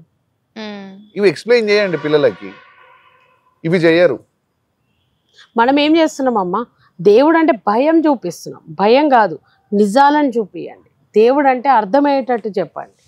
రోజు ఒక్క 10 నిమిషాలు మన బిడ్డతోటి మనము దేవుడి గురించి, అందులో ఉన్న ఆచారము ఒక సైంటిఫిక్ రీజన్తో వచ్చిందని వాళ్ళకి ఎక్స్ప్లెయిన్ చేస్తుంటుంటే ఎక్కడికి పోరు. మంచి విషయాలు నేర్పండి, మనతోటే ఉంటారు. ఒక పండగ వచ్చినప్పుడే దేవుడికి పూజ చేయాలి, ఇది పాటించాలి అని చెప్పడం కన్నా ఆ పండగకి ఆ ఆచారం ఎందుకు వచ్చింది, ఎందుకు పాటిస్తున్నామని ఎక్స్ప్లెయిన్ చేయండి. సీజన్స్ బట్టి పండగలు ఉంటాయి మనకన్నీ కూడా. ఆ సీజన్ ఎందుకు మారుతుంది, ఎందుకు ఈ పండగ వచ్చింది, ఇప్పుడు బోనాలు వచ్చినది అక్కడ అప్పుడు వర్షాలు పడతాయి, ఆషాఢంలో అమ్మవారిని ఎందుకు గొలవమంటారు, అవన్నీ ఎందుకు చేయమంటారు బోనం అనేది, దాని గురించి ఎక్స్ప్లెయిన్ చేయండి. మనకు ఆచారం అప్పట్లో ఎందుకు పెట్టిరంటే అమ్మా ఇవే ఈ పండుగలు కూడా ఎందుకు పెట్టిరంటే సీజనల్ చేంజెస్ వచ్చినప్పుడు మనకు అంటువ్యాధులు వస్తూ ఉంటాయి, దానికోసం అని చెప్పి ఈ పండుగలు పెట్టడం జరిగింది. దేవుడి పేరు చెప్తే ఇవన్నీ ఆచారంతో చేస్తారు అని చెప్పి దసరా నవరాత్రులు గాని, ఉగాది గాని, బోనాలు గాని, సంక్రాంతి గాని, ఇవన్నీ కూడా మనం ఒక దేవుడి పేరు చెప్పింది ఎందుకంటే అవన్నీ చేస్తే సీజనల్ చేంజ్ అయినప్పుడు మన బాడీ అబ్జర్వ్ చేసుకోవడానికి కొంచెం టైం పడుతుంది. ఆ విత్ ఇన్ ద పీరియడ్ లో మనం కూడా దానికి అలవాటు అవుతాం. ఇప్పుడు గుడికి ఎందుకు పోవాలనేది మన పిల్లలకు ఎవరికి చెప్తున్నాం? మనం చెప్తున్నామా? గుడిలో ఒక టెంపుల్ సైన్స్ ఉంది, అద్భుతమైన శక్తి ఉంటది అక్కడ, దేవుడి నుంచి రావట్లేదు అది, ఇక్కడ అది న్యాచురల్ గా వస్తుంది, సృష్టి నుంచి ప్రకృతి నుంచి వస్తుంది. అవి తెలుసుకోండి, పిల్లలకి ఎక్స్ప్లెయిన్ చేస్తే గుడికి పోవడానికి అది ఇష్టపడతాడు. ఒక గంట సేపు అన్న పోయి గుడిలో కూర్చొని వస్తాడు. అట్లా జరగదు కదా. ఇప్పుడు మనము మొబైల్ టీవీ ముందు ఒక 2 గంటలు కూర్చోడానికి ఇష్టపడతాం, ఫోన్ లో 5-6 గంటలు టైం స్పెండ్ చేయడానికి గుర్తుపడతాం. కానీ గుడికి రాగానే ఈజీ వేలో ఒక టికెట్ కొనేసుకొని దబదబా దేవుడి ముందుకు వెళ్ళిపోయి మొక్కుకొని రెస్టారెంట్కో సినిమాకో తిరగడానికో వెళ్ళాలనే థాట్ లో ఉంటాము. అంటే ఒక్క మన లైఫ్ లో నుంచి దేవుడి కోసం ఒక అరగంట అక్కడ నిలబడలేమా? పిల్లలు ఎంత ఖరాబ్ చేస్తున్నారు, గంట సేపు టైం స్పెండ్ చేయలేము. వాళ్ళు ముచ్చట పెట్టుకోవడానికి పిల్లగానికి ఫోన్ ఇస్తున్నారు, వాడు ఆరోగ్యం ఎక్కడ పోతుందో అర్థమైతలేదు. సో గుడికి పోయి అసలు గుడిలో ఏముంది పిల్లలు కూర్చోబెట్టి వచ్చినప్పుడు ఒక 15 నిమిషాలు ఇక్కడ కూర్చోబెట్టి వాడు ఇక్కడ కూర్చుంటే ఆ వాతావరణం అడాప్ట్ చేసుకుంటాడు అక్కడ. అది చేయండి. మేము అనేది ఏంటంటే ఎవ్రీడే తీసుకెళ్ళండి, తప్పేముంది. మార్నింగ్ అవర్స్ కుదరకపోతే మీ దగ్గరలో ఉన్న గుళ్ళకి సాయంత్రం పూట తీసుకెళ్ళి అక్కడ ఏం జరుగుతుంది ప్రతిరోజు ఆ మంత్రం వింటుంటే వాళ్ళకు కూడా ఒక శ్రద్ధ వస్తుంది, అది వినాలి నేర్చుకోవాలి అని. మనం ఎక్కడ చేస్తున్నాం చెప్పండి? పూర్వం మనోళ్ళు తీర్థయాత్రలకు పోయేది ఏంటంటే దేవుడు అక్కడ ఏమున్నదని తెలుసుకొని వస్తుండే పోయినప్పుడు. మనము పెద్దవాళ్ళు ఇప్పటివరైనా బతికి ఉంటే వాళ్ళని అడగండి పలానా గుడిలో ఏముంటదంటే అన్ని చెప్తాడు ఆయన చుట్టుపక్కల ఉన్నాయని. కానీ మనమేం ఇప్పుడు చక్కగా కార్లో పోతాం, పార్కింగ్ లో పెడతాం, 100 రూపాయలు టికెట్ తీసుకుంటాం, పోయి దేవుడికి దండం పెడతాం, ప్రసాదం కొనుక్కుంటాం, చక్కగా వచ్చి కార్లో కూర్చుంటాం, అక్కడ పోయి మళ్ళీ రూమ్ లో ఉంటాం, చలో ఇంటికి వచ్చి ఆన్ ది వేలే మన రెస్టారెంట్లలో తినాలి వచ్చేయాలి. కానీ పూర్వం అది చేసేటోళ్ళు అన్ని పట్టుకొని వాళ్ళు వండుకొని తినుకుంటూ పోతే అదొక సంతోషం. వనభోజనాలు అనేది ఉట్టిగానే పెట్టలేదు. ఇక్కడ కూడా ఈ టెంపుల్ కి సంబంధించి పాము వస్తుంది అని చెప్పి విన్నాను. మాకు ఒక సైన్ ఇచ్చిపోతుంది మంచి చెడు జరిగేటప్పుడు. లైక్ ఆమె ఎప్పుడు ఉంటుందమ్మా ఇక్కడే ఉంటుంది. ఇక్కడ కింద అక్కడ వదిలేసినాం కదా, అక్కడ ఫ్లోరింగ్ చేయకుండా, సో ఆమె కోసమే అక్కడ వదిలేసినాం. లోపలికి వెళ్తూ వస్తూ ఉంటుంది ఎప్పుడు. నిజంగా అండి, ఈ జనరేషన్ కి మీ ఆలోచనలు చాలా అవసరం. అంటే నా అభిప్రాయానికి సంబంధించి నేను నా సందేహాలు నా సలహాలు అంటే నేను మాట్లాడాను. బట్ మీకేమనిపిస్తుంది? అర్ధనారీశ్వర స్వామివారి టెంపుల్కి సంబంధించి అయినా వీరిరువురి ఆలోచనలకు సంబంధించి అయినా మీరు ఏమనుకుంటున్నారో కామెంట్ చేయండి. నేను మరొకసారి మళ్ళీ వీళ్ళని కాంటాక్ట్ అవుతాను. థ్యాంక్ యూ సో మచ్ అండి. Thank you so much.